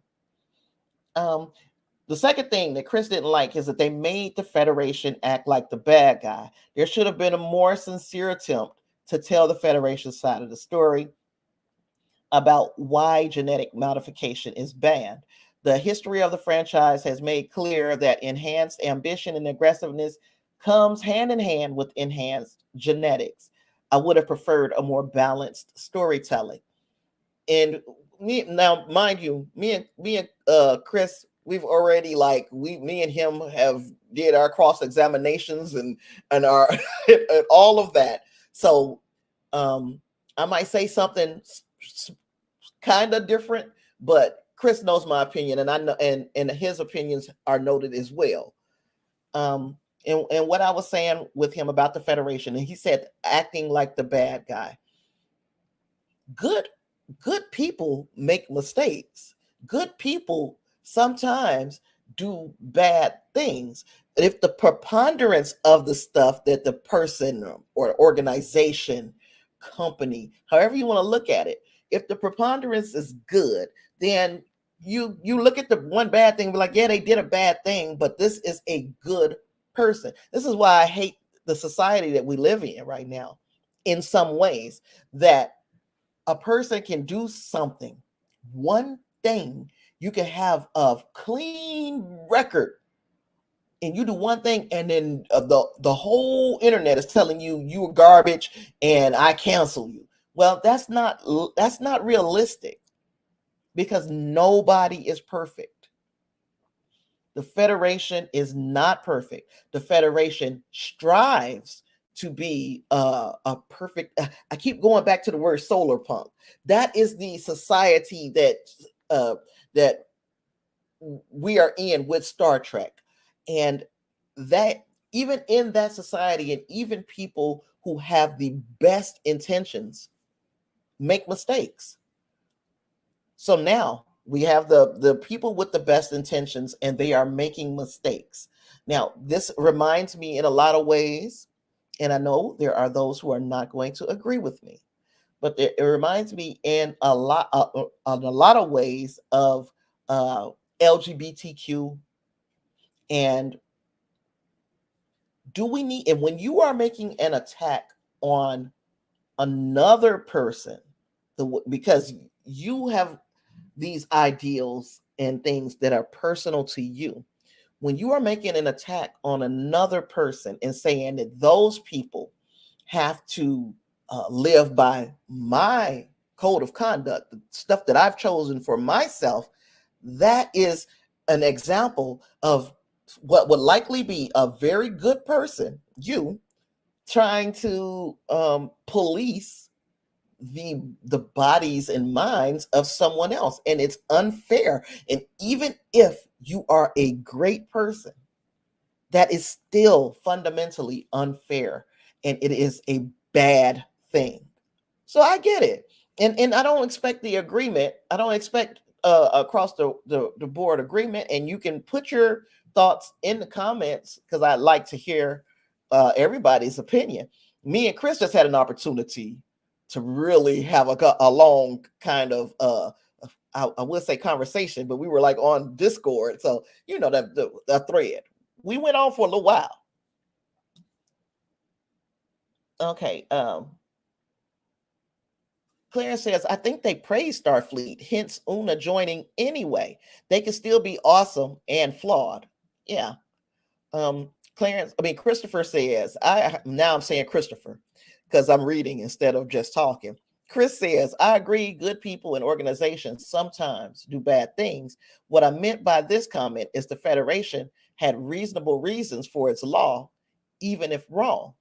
So if you're doing a bad thing, and we know the Federation's reasons for its ban on genetic enhancers, we talked about it a little bit more at the top, but when you're doing something wrong to somebody, is your side even, I mean, you know where I'm about to go. But if somebody was doing something horrible to me, I don't think I'd care about their side of the story. Now, the Federation, now we're on the outside looking in. So we're like Q. We're watching this all play out from the outside. And I mean, do we need the explanation? We know the explanation. So if they explained it a little bit too much more, it would almost be condescending, even though there are some people who may be new to Trek. So I'll give you that. But yeah, I feel like sitting on the outside, we know. We've seen the entire timeline. We know exactly what's going on. But there are those who don't, because they don't have the history of watching the series all the way through. Um, Chris says, I like the way Star Trek used to tell both sides of the story. Um, and I mean, I think we can find examples of when they've done it, and I think we can find examples of when they haven't. And usually when they haven't told both sides of the story, it would fall in Starfleet's favor and not against them. This is a situation where we're hearing Una's side of the story. I mean, the Illyrian side of the story. And by the way, they sitting on the stand with their hand on the lie detector thing. So they're not lying, right? They're telling the truth. It's just the truth from their perspective. So you would have liked a little bit more of hearing Federation's perspective, but I think the Federation's perspective has been told over 50 years of Star Trek. Now Reinhardt said, I like the episode where they show that the Federation is like any other government, imperfect. And again, it still is more ideal than the governments of today. But they, as you said, Reinhardt, they are imperfect, but they're striving for perfection. They will never attain perfection. No government will. It's just like the United States. If you ask so many people, we are so this and we so that, but we make mistakes. And our mistakes to you or me might seem small unless we're the person who are affected by the mistake. you know Wingray says, I think it set the stage for other Trek examples of fringe Federation worlds that they didn't do enough to help. For example, Tasha Yar's planet. Maybe the true problem is an overextended reach. And that is also something that we could I guess we can mull it around, that there are so many worlds that you lost control over what was going on some of the outside of the worlds that you don't get to as often. I can see that because there was another planet. What planet was it? They were like, you came and you did this and that, and y'all never came back to check on us. Can't remember what planet it was, but so Christopher, there I go again. I'm sorry, Chris. Is the point of the episode to make us think or tell us how to think? That is a good question. I thought the thought of the episode was to make you think, but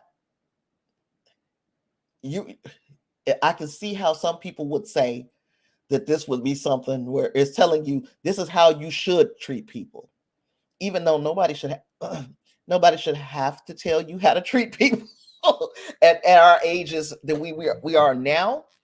Nobody should have to tell us how to treat people.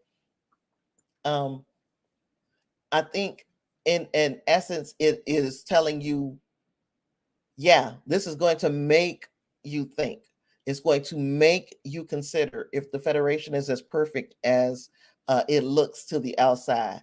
It's going to make you think whether or not the way people are treated in the real world that kind of mirrors or looks like this is that fair.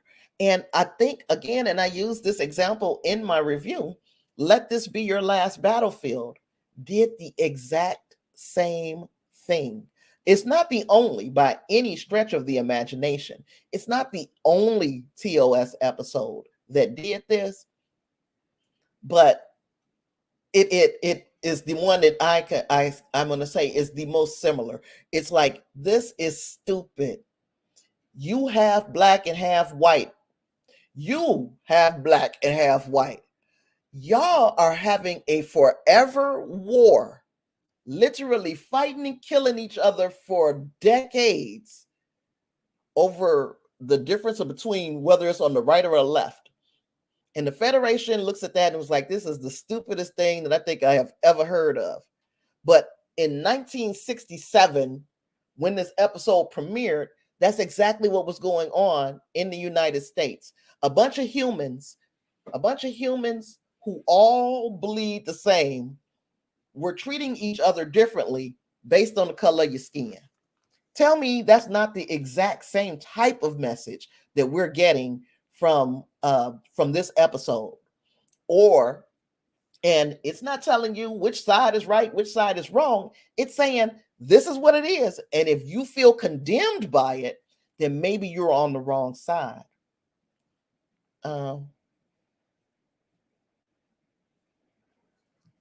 Chris says they were so on the nose about it all. It's like they don't trust the audience. I think I gave an example. When Grace says they do think the audience has a poor attention span. I didn't like that either, When Grace. They showed flashbacks to earlier in the same episode. Yeah, trying to remind you of Una's testimony. I didn't like that, but little thing, that's another little nitpick. It's the same as the damn courtroom being too big.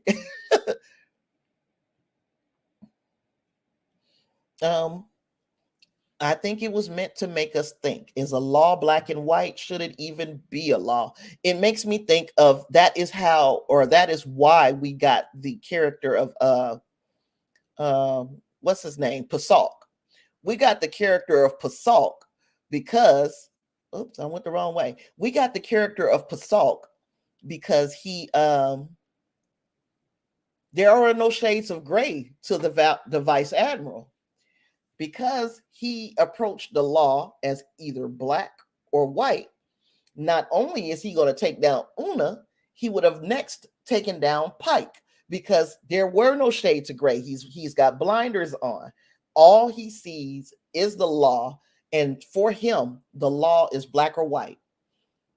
It took showing there is a built-in loophole for this exact precedent in Starfleet law already. How do they do that if they don't present the reasons behind the law? But I think, again, now Chris, you want it all the ways, man. You want it all the ways. You don't want them to spell out things. You don't want them to make us think or tell us how to think. I'm sorry. You don't want them to tell us how to think. And then you don't want them to be condescending to the audience, like they don't trust the audience. These are things that we know already. You said, how do they do that if they don't present the reasons behind the law? We know the reasons behind the law. So now it's like, okay, we thought we had this law and we had it all figured out until somebody showed us a hole in it. And now we're like, it's like and I ain't gonna say the fandom is split. I will say that I have seen maybe out of all of the people, I have seen maybe 20-30% of the comments that I've read have been, why are they doing this? You know, and it's to me, number one, if they keep telling us the same story over and over again, we're gonna get a little tired of that story. So we know why the law was written. But because this civilization, Starfleet, the Federation, is meant to be perfect, and we have become kind of attached to it, we feel attacked when somebody shows you something that is wrong with the Federation. And it's the same with people who don't like to see things said about our country. You don't want to hear nothing bad said about our country, but the truth is there are some things that could be better in our country. And if you don't recognize the flaws, those flaws just get bigger. It's not like it's going to go away. It's still going to be there. And to keep protecting that flaw, the flaw just grows. It just becomes more and more, because now we have to pay more attention to it because we have to keep defending it. And I know, yeah, we had this conversation. I ain't gonna keep going on and on and on. Reinhardt said, I think an episode like this actually makes us confront our own perceived notions of others. That's pleasant to admit. I felt this way without giving this person a chance. I agree. Well, thank you, Chris. I appreciate your super chat. I'm talking so much, it deserves a super chat. I'm hogging the attention. What I would have liked is this episode to present both sides of the argument and trust the audience to make the right decision. I just don't see how much more they could have done to do that. So while we don't 100% agree on this, and we won't, and that's fine. I don't see how much more they could have done to trust us. If when they trust us, then we're in trouble because they trusted us. You know what I'm saying? But I did like also, Reinhardt, what you said here. Judge a person by the content of their character, not the color of their skin, or the fact, or whether or not they are genetically enhanced, or who they love, or any of that. And I know a lot of people are not going to like this because I keep bringing it up, but it is. Letter of the law versus spirit of the law. Very well spoken, sir. Chris says, but what's the spirit of the law? Did they explore that? In this episode, I cannot say they did. Justice said, I see both sides of the argument, and in between is the truth. And felt the story was showing that. Just my opinion. But I see what everyone's point is, though. I can see where you know, Switzerland. Okay. Now, number 3 on your list, Chris, was he didn't like the defense attorney. She came across as unprofessional and condescending when in the courtroom. And like I said, I think she had personal issues. I think she had personal issues with Starfleet. So yes, she is going to come across because she didn't walk in there with the warm and fuzzy feeling when she walked in the door. She really didn't want to be there, but she needed to be there. Vulcan Jag, we talked about him already, that he was kind of he's like, this is my opportunity. This is a gotcha moment. Have a seat, Batel. I got this. Did I like this Vulcan? No. Do I understand why Spock doesn't like him? I'm hoping to find out more. I'm hoping that we see this Pasalk again, because if we don't see him again, then it's like, why does he and Spock have an issue with one another? And why was it important for us to know that? But by the time we got to him in court, didn't like him one bit.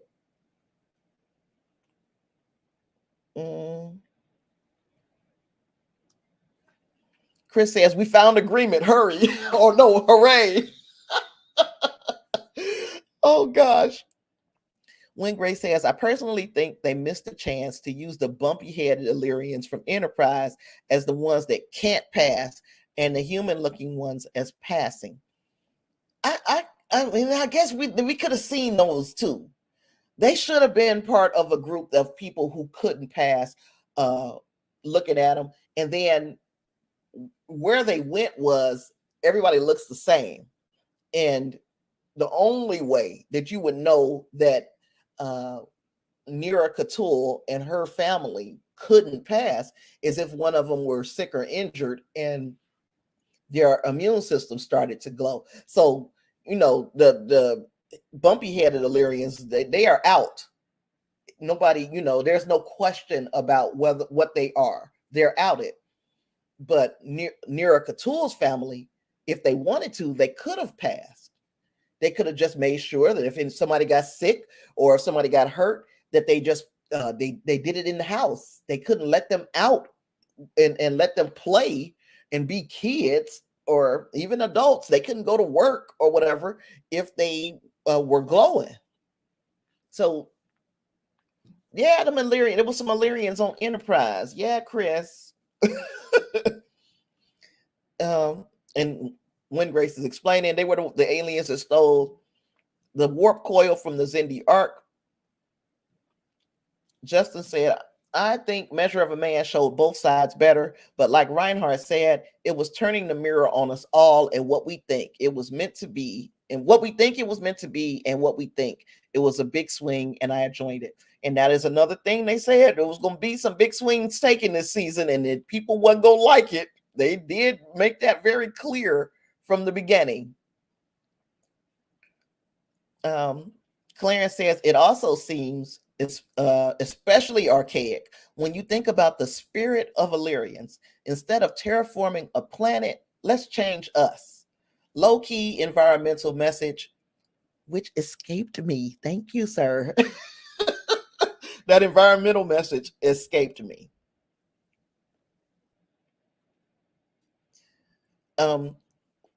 Chris asks, wait, those were Illyrians? Why does Una look identical to humans? Because she can pass.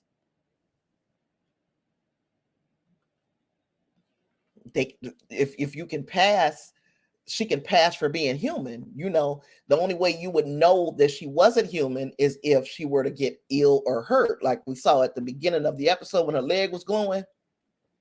If she gets ill or hurt, then she can't pass no more. These are ones who can pass for human. It's like the black people, like we were talking about at the top of the episode. Black people, even the indigenous people. I've got some friends who were mixed, indigenous and white, and they could pass for being white, but they chose to embrace their indigenous side. You wouldn't know that some of those people weren't what they were when we start talking about passing until you did a blood test. Yeah. Are you all sure this wasn't just a screw up by the writers? The writers, believe it or not, are in control of the story. We're along for the ride. So when we start calling what the writers do a screw up, it's, to me, not a screw up. It's tempering our expectations, because we think we know the story better than the writers. In a lot of cases, we might. But once they write it, it's law. So we got the power to sit around and talk and complain and moan and gripe. And we do. But at the end of the day, the pen is mightier than the sword. And what they have written is not a screw up. It is the story they wanted to tell. And he says the Illyrians and Enterprise were super alien looking. I think we're going in a direction of things are not always going to look the same. We've already seen them take quote unquote big swings. We saw them do it in Discovery with them Klingons. All of us hated the Klingons. They start coming back to some Klingons that look more like what we saw in TNG, but we still got the TOS Klingons, even though they were explained. They were explained in Enterprise.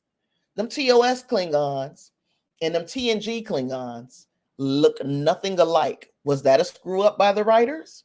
No, that's the way they wanted to write and the way they wanted to tell their story. They changed the Klingons. They made them look more alien. And will we find out that these Klingons in Strange New Worlds, they look an awful lot like a hybrid between the Klingons we saw in Discovery and the Klingons we saw in TNG. There is room, what they're trying to say, there's room at the table for all of them Klingons and all of the Illyrians. Reinhardt says, to be honest, Tasha, thinking about this, I almost feel like they stereotyped the children of Eric Soong because they were augments. They would automatically be bad, and that's kind of how they played it. But we didn't get to hear both sides of the story. What do you mean? That's the way they played it. They wrote that that's how they wanted it to be written, that these augments were automatically going to be horrible because they're augments. They're all horrible, aren't they? It's the same as when people say all Klingons do this, all Vulcans do that. It is, and then you see somebody, you see one of these or the other do something against type. You see a Worf when you say all Klingons do this or that, and then right in the middle of all of that, you got Worf. You see all Vulcans do this or that, and right in the middle of all of that, you got Spock. You have all augmented people do this or that, and right in the middle of all of that, you've got Bashir. It's really easy to stereotype people. It is hard to get them on. It's really easy to stereotype people, but it's harder to get them out of that bag once you put them in there. Okay, let me see, because I keep getting oh, this is Chris saying that these two aren't the same species, the Illyrian and then Una. But did y'all even watch TOS? Tell me, how does the Klingon, if it wasn't explained in Enterprise, how does the Klingon go from looking like they looked in TOS to how they looked in TNG? How does that happen? How does it, and again, you're like, these are not the same species, but that is the exact same thing they said about us all for having different color skin. When my people, I told a beautiful story about my father and when he was a young man. If you want to catch up to that, it's at the beginning of this. It's the beginning of this stream. But once upon a time, you got skin like this, you were an animal. They didn't even think you were human. And now you're trying to tell me that some made up imaginary characters can't look different, but we've already accepted it in one case in the exact same franchise? It's almost like we don't learn. Yes, anything can happen in imaginary land. It can happen in the real world too, because once upon a time, my people were considered inferior and inhuman. Oh my, don't get me started. I didn't got fired up. Wait just a second. He said they all just look like humans. That's not what they said. They said there are some who can pass. And then there were those who could pass. And the ones who could pass, they had a choice to make. They can say, I'll never use my genetic enhancements again, and we can live over here with the humans. Or if you wanted to be out and just be able to live your life as an Illyrian, you had to live over here. That was amongst the people who could pass. Or am I reading more into this? Excuse me, let me know. Una moved to the other side of the tracks. Yes, indeed, she could pass. Now you're going on the other side of the tracks, but you better not tell nobody who you are, where you came from, who your mama is, who your daddy is. You definitely don't tell them who your granny and your grandpa is, because they might be like the bumpy head Illyrians. Goodness gracious, it's got deep. Yes, it has. But it always does. The conversations are never straightforward. Obscene gesture. So good to see you in the house. Justice says, what I mean was Measure showed both arguments in that topic and case in more details of both sides and then the truth. Just clarifying this comment. Okay. Wingray says, Out of Canon Reason is a book in the 80s created. Wait a minute. Out of Canon Reason. Okay, I got it now. I'm reading it right. So the Out of Canon Reason is that a book in the 80s created the Illyrians as Una's race, and then Enterprise just took a name and tossed it in the show. And that's out of canon. Okay. So Chris says they can't be the same. The Enterprise Illyrians and the Strange New Worlds Illyrians can't be the same. Every single Illyrian on that episode looked 100% human because they could pass. Are you understanding? So they're in a colony, and it is a Federation colony, and I'm pretty sure that the Federation colony wasn't going to let in the Illyrians with the ridges.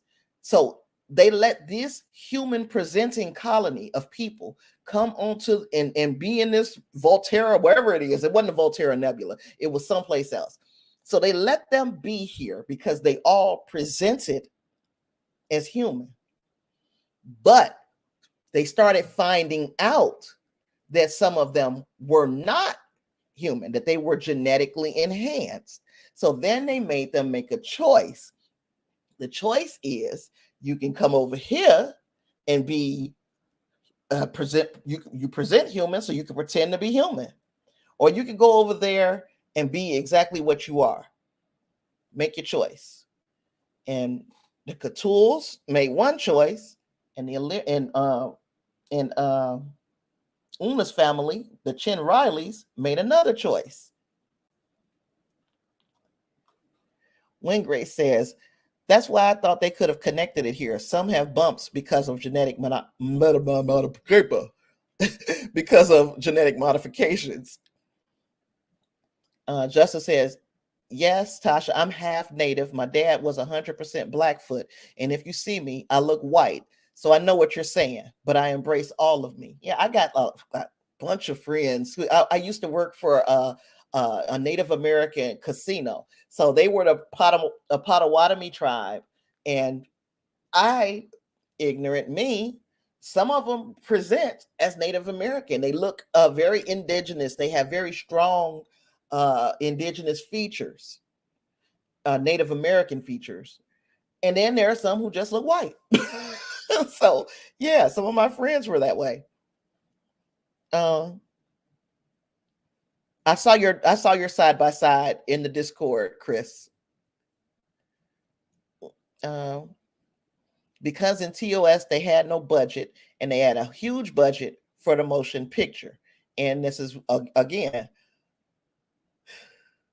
so you can see why.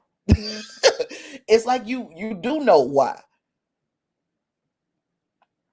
The budget is almost eaten alive by trying to visit strange new worlds and new civilizations. So when they can make a race look and present human, it's obvious that's what they're doing, because they're not blowing the budget on the makeup. Everybody on the bridge of the Enterprise damn near is human, or at least looks human. It was until almost 20 years later some writer tried to connect the two. Right. Clarence says also maybe the Enterprise Illyrians augmented differently. I don't remember the story of that episode though. So yeah, they could pass, meaning the genetic enhancements weren't obvious. Right. It would have to be something would have to happen to them for their genetic enhancements to be detected. But if you got one group who look like Illyrians, they got ridges and they look different, you're not going to let them into this colony anyway, because your Federation, an Illyrian when you look at one, but these Illyrians could pass. I don't know if I'm making sense. Reinhardt said, like the Xindi, they had 5 different sentient species from the same planet. And remember, they said they can reverse their genetic modifications. So I'm sure they can change the way they look. Exactly, because they get their genetic modifications as a way to be able to live in different environments. A lot of them did. Anyway, not all, but a lot. Claire says, I think it was a non-Federation world, and maybe Una grew up elsewhere. I think it was wasn't it like they ended up with Starfleet or the Federation get in control of this world, and that they got control of the world, and that these people presented, at least in their minds, as a human colony, a bunch of humans. There's a lot of mental gymnastics going on right now to try to connect what's clearly a canon consistency error by two different generations of writers. But that's what I'm saying. I'm not making mental gymnastics. What I'm doing is just saying whatever they write, how they write it is how I'm accepting it. I'm not going to die on the canon hill. And that's never been who I am. I'm not going to be that person. I'm not going to be the person that says that there's only one real Trek, because things have changed throughout this franchise. This franchise, and when it changes, you note the change. You might even have complaints or I liked it better when it was, or whatever. But at the end of the day, you can either accept the change or not accept the change. And the difference between you and me, it seems, is that you're choosing to not accept the change, and that's your prerogative. But it's not going to change. It's not going to make me say, well, yeah, you're right about this thing. No, we just agree to disagree. You don't see it the same way I do. And that's okay. It's like you said, there are plenty of spaces that see things 100% in the same way you do. But where is the challenge in that? So this is why I will sometimes watch the people who I don't agree with, and I get upset over, look, what happened to us just loving the fact that this is a utopian society, and we are living in a crazy world where we hope to be that one day. Even with its warts, I still hope to be that. So I'm not trying to change your mind. And I know you're not trying to change mine. But as far as the mental gymnastics and canon consistency, it is inconsistent canon, but it has been that for some time. And it has been accepted or unaccepted. And people who don't accept it, it's fine. You do it over there. Right over here, we trying to, it's like, damn, as far as I'm concerned, if this feels like some good Trek that we've gotten. And even if I nitpick it, I'm finding far more that I like about it than what I don't like. And that's not everybody's experience. Everybody's journey is not the same. But right now at this point, I feel like, damn, this is almost as close as you're going to get to TOS style storytelling. And we can't even agree on that. It's so weird. Chris says, I put money down on the fact that the Strange New Worlds writers had no idea there was an alien-looking version of Illyrians in one episode of Enterprise. I don't think I'd make that. I don't think that would be a safe bet. I mean, just the name alone. If I was writing a story about some characters, I would at least know the name. But I can't bet. I can't bet on that because I don't know them women. Maybe they killed Himmer to save the budget. Wouldn't shock or surprise me. They like, damn, we got to bring on them Klingons here next year. Kill that Andorian. Reinhardt said, oh, Star Trek ain't got nothing on Stargate. Stargate found humans in other galaxies who all spoke English, and they never even tried to give an explanation. I really don't know. I think they said the colony was given provisional Federation membership. Okay. Great discussion, guys. Clarence, are you out of here? Sound like you trying to get out to the door. Justice said, yes, true. Stargate just said, "Yep, humans everywhere," and just left it.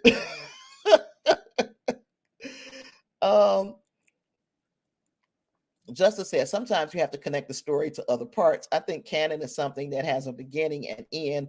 Star Trek is always growing its story.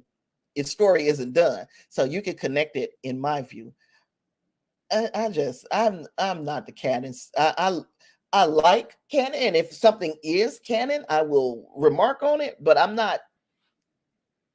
Don't chain me to that story, because the stories can change. They just change. And the longer your favorite franchise has been along, the more glaring the changes can become. We are so lucky that we are fans of a franchise that has been along or been around as long as Star Trek. I think the only ones who can kind of compare as far as being around and active is us and Doctor Who, and what's the other one? Star Wars. So like these storied franchises, and if you get one thing wrong, there's a group of fans who are like, or not even wrong, if you change one thing, there's a group of fans who don't like it. I my favorite Star Wars, Rogue One. I think I've said it a million times, and I think while I'm talking, I'll go through what's going on next week. The next episode of Star Trek Strange New Worlds, so that these slides won't go to waste, because it's almost time to stop. It's past time, actually. What was I going to say? My favorite Star Wars was Rogue One. Loved the story. Loved what they did. I loved the characters, and I know that this was like kind of one off until we got Andor. But there are those who are like, that's not my Star Wars, and that is 100% fine. 100%. You know, they did this and they did that, and they rewrote this and they changed that, and now we got ninjas, and 100% fine that you didn't like it. I love it. Doctor Who, that's up. They can fight. They not as violently attached to at least I don't. At least as far as I can tell, they're not as like we are over here in the Star Trek universe. They're not the same, but same type of deal. They are very passionate about Doctor Who, and Doctor Who has been around for so long that of course things are going to change over a number of years. So there's always that. And yeah, it's always that. Wingray says, I don't think you can even count Star Wars, because prior to a few years ago, there were only 6 movies across decades. Yeah. And then we started getting all the other stuff and the TV and all of that. So yeah, they're not as old a franchise, but they are as passionate a franchise. So we see La'an, then this is the we going back in time episode. This is when she meets up with Kirk somehow episode. This is also, if you read the description, La'an travels back in time to 21st century Earth to prevent an attack which will alter humanity's future, and bring her face to face with her own contentious legacy. So if we ever had a doubt of whether we were going to hear more about Khan Noonien Singh, I'm thinking that this is the answer. We're going to hear more about it this coming week on Star Trek Strange New Worlds. I don't know how I'm feeling. I'm not, I can't say I'm not looking forward to it. I'm not sure how I'm going to feel about this episode, but we're going to see. Of course, I don't know how I'm going to feel, because we ain't seen the episode yet. But the sneak peek scene didn't pull me in, but I don't understand what all is going on there. So there's that. Let's pick up. It starts to happen as far as how I sound, dude. It starts to happen. I don't know why. I just start getting all if that's what you're talking about. If I'm starting to sound congested, it starts to happen just out of nowhere. It's like 1 minute everything will be fine, and then the very next minute I starts to get all of um Chris says, I'm tired of Star Trek being so self-referential. That's getting old. I can agree. I can agree. Justice says it's like history is always changing and evolving with every new discovery, just like Trek with new stories. We all deep have love. We just talk it out when we disagree. All respect the love. It is for sure. For sure, they nothing but love. But y'all know how I am. I'm a debate until I don't have a voice left. And even when it seems like everybody is agreeing, I'm gonna say, well, devil's advocate, because that's who I am. And I told y'all there are certain aspects of my personality that have changed. That ain't one of them.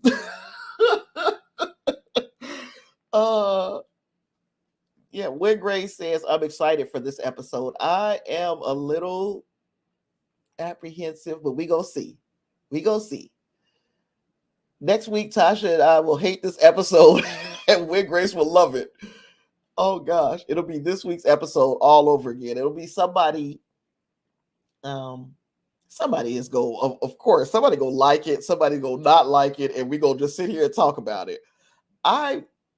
This episode wasn't that for me. Now today's episode that we're discussing wasn't that for me. It wasn't bad. I loved it. In fact, I thought it was perfect in many ways, though, except for the few little nitpicks that I was like pointing at and poking holes in. But overall, I gave it a 5 out of 5. Right? I don't know. We gonna see how I'm gonna give next week a chance without going in with these low expectations. I'm trying to, of course, temper my expectations, but I don't want my expectations to be super low either, because then I walk in looking for stuff wrong. Reinhardt says, I have said this for years. Time travel is a crutch that Star Trek uses over and over, but they do it for people like me because I love time travel episodes. It's a hand purple blue piece. I'm pretty sure that's an emoji. oh, you meant about next week's episode? Yeah, I mean, I'm gonna give it an opportunity, dude. I'm gonna be fair and balanced. Justin says this next episode is gonna be interesting, I believe, and it'll be one of those big swings. I think so too. I'm gonna pick up these last few comments, and then I gotta go, and allergies and shit is happening right now. I think if Trek doesn't die out by then, Paramount is going to totally reboot TOS after Strange New Worlds ends, redoing some of the episodes to try to keep canon with other Star Trek series, but overwriting TOS. I was thinking, and this is where I was going with that, is I think that they are going to write some of Strange New Worlds to go into the TOS era. I didn't feel like that they would overwrite it, and it would be a mistake if you asked me. That would be a mistake, but and then we will have a whole different conversation, me and Chris. Oh, and Wigray says it depends on if they do the Picard season 2 time travel or anything else. Lord have mercy, please. Don't do the Picard season 2 time travel. Don't do that. I didn't like it. Reinhardt said, I'm battling a cold right now myself. Talking to you guys is the best I've felt all day. I'm glad we were able to help. Hopefully we help. Mine is not a cold. It's freaking allergies. And it's 100 plus outside here in Houston. So that's an entirely different animal. You gotta, there ain't no respite. Wingray said this episode was top 5 of Strange New Worlds for me, possibly higher, but I haven't rewatched the season 1. And Dreamwalker said, I don't have a numerical ranking for this episode, but I enjoyed it a lot. Wingray says, feel better. Sorry, I can't tag. Oh, couldn't tag because Reinhardt. Chris says, I'm just going to put on the record that I don't like time travel episodes. So if I don't like next week's episode, it's not because I'm biased on Strange New Worlds. Time travel ain't for everybody. Now, me, I'm like Reinhardt. I love time travel stuff. Love trying to wrap my mind around when and where and how. Especially when you start talking about we can't look at it linearly. You got to look at it this. I was one of those people who loved that show Dark that used to be on Netflix and stuff like that. Yeah, with just like weird, crazy time travel stories. Justice says, I agree. You have passion. I'm a lot like that. Also, I like to debate too. This episode was a 10 out of 10. I rewatched it and upped my score. Trek will always live on. I hope so, man. I hope so. And when Grace, Chris says, there aren't enough episodes of Strange New Worlds for a top 5 list to be meaningful. Is it a top 3 episode? I said it's my second favorite though. I'm on the record unless something outstanding happens in this season, and I'm pretty sure that there will be another episode that I'm like, God dang, they knocked it out the park. Wigray says, I'm pretty much positive we are meeting Pelia in the past. This episode, I can show you the picture. Was that it? That's it. Yeah, that's her.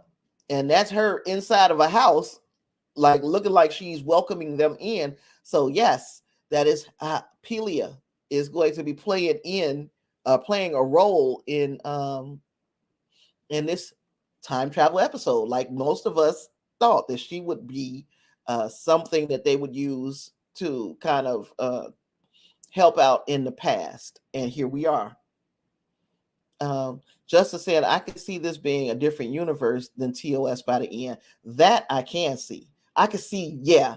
Now, if that's what you meant, Dreamwalker, then yes, I can see if it starts to change into a different universe, because I've already said a million times, I can see the writing on the wall that this the changes are going to changes go come.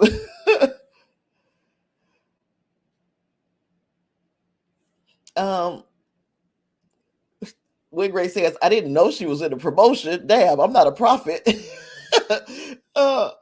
Yeah, you hit the nail right on the head. But yes, she is definitely there in two of these photos. And hey, David, you catching me at the end, sir. I've been here for 2.5 hours today. I got a super chat. I'd like to thank Christopher for hooking your sister up. I'll probably see that in about 3 or 4 months. You know how they stack your money until it gets to $100 before they send it to you. It'll be months before that my money gets to $100 at YouTube. Oh gosh. Earth 2 Star Trek. Yep. Well, guys, that's it. I'm gonna end it here. It's been fun. Don't forget, Discussing Trek in about an hour, we'll be doing their show, their live stream, and talking a bit more about not as long as I talk, I'm pretty sure, but they're gonna be talking a bit more about Star Trek Strange New World Season 2, Episode 2. Promote. Oh, I do forget to talk about the other channel. If you if you are interested in true crime, mystery, paranormal, conspiracy stuff, I've got another podcast that I do. You can find it at Sinister Silhouettes on Sinister Silhouettes with Tasha Pierce, or Sinister Silhouettes on YouTube. And you can also find me wherever podcasts are served. Please, please, please like and subscribe wherever. If you listen to me as a podcast, subscribe there. If you do it on YouTube, subscribe there. I want to try to grow that channel as much as I can, and I will need your help. Also, if you know anybody who's interested in those topics, share that stuff with people, because I like to see that channel grow as well. Thank you for reminding me, Win Grace, to promote my channel, and I appreciate you watching the UFO thing. I'm gonna pick up the last few comments and then I'm out. I like time travel, but it's hard to do it. I think they'll have to excuse me. I'm sorry, y'all. I think they'll save Pike in some way from the beep chair, and that's where it will be different than TOS. Yeah.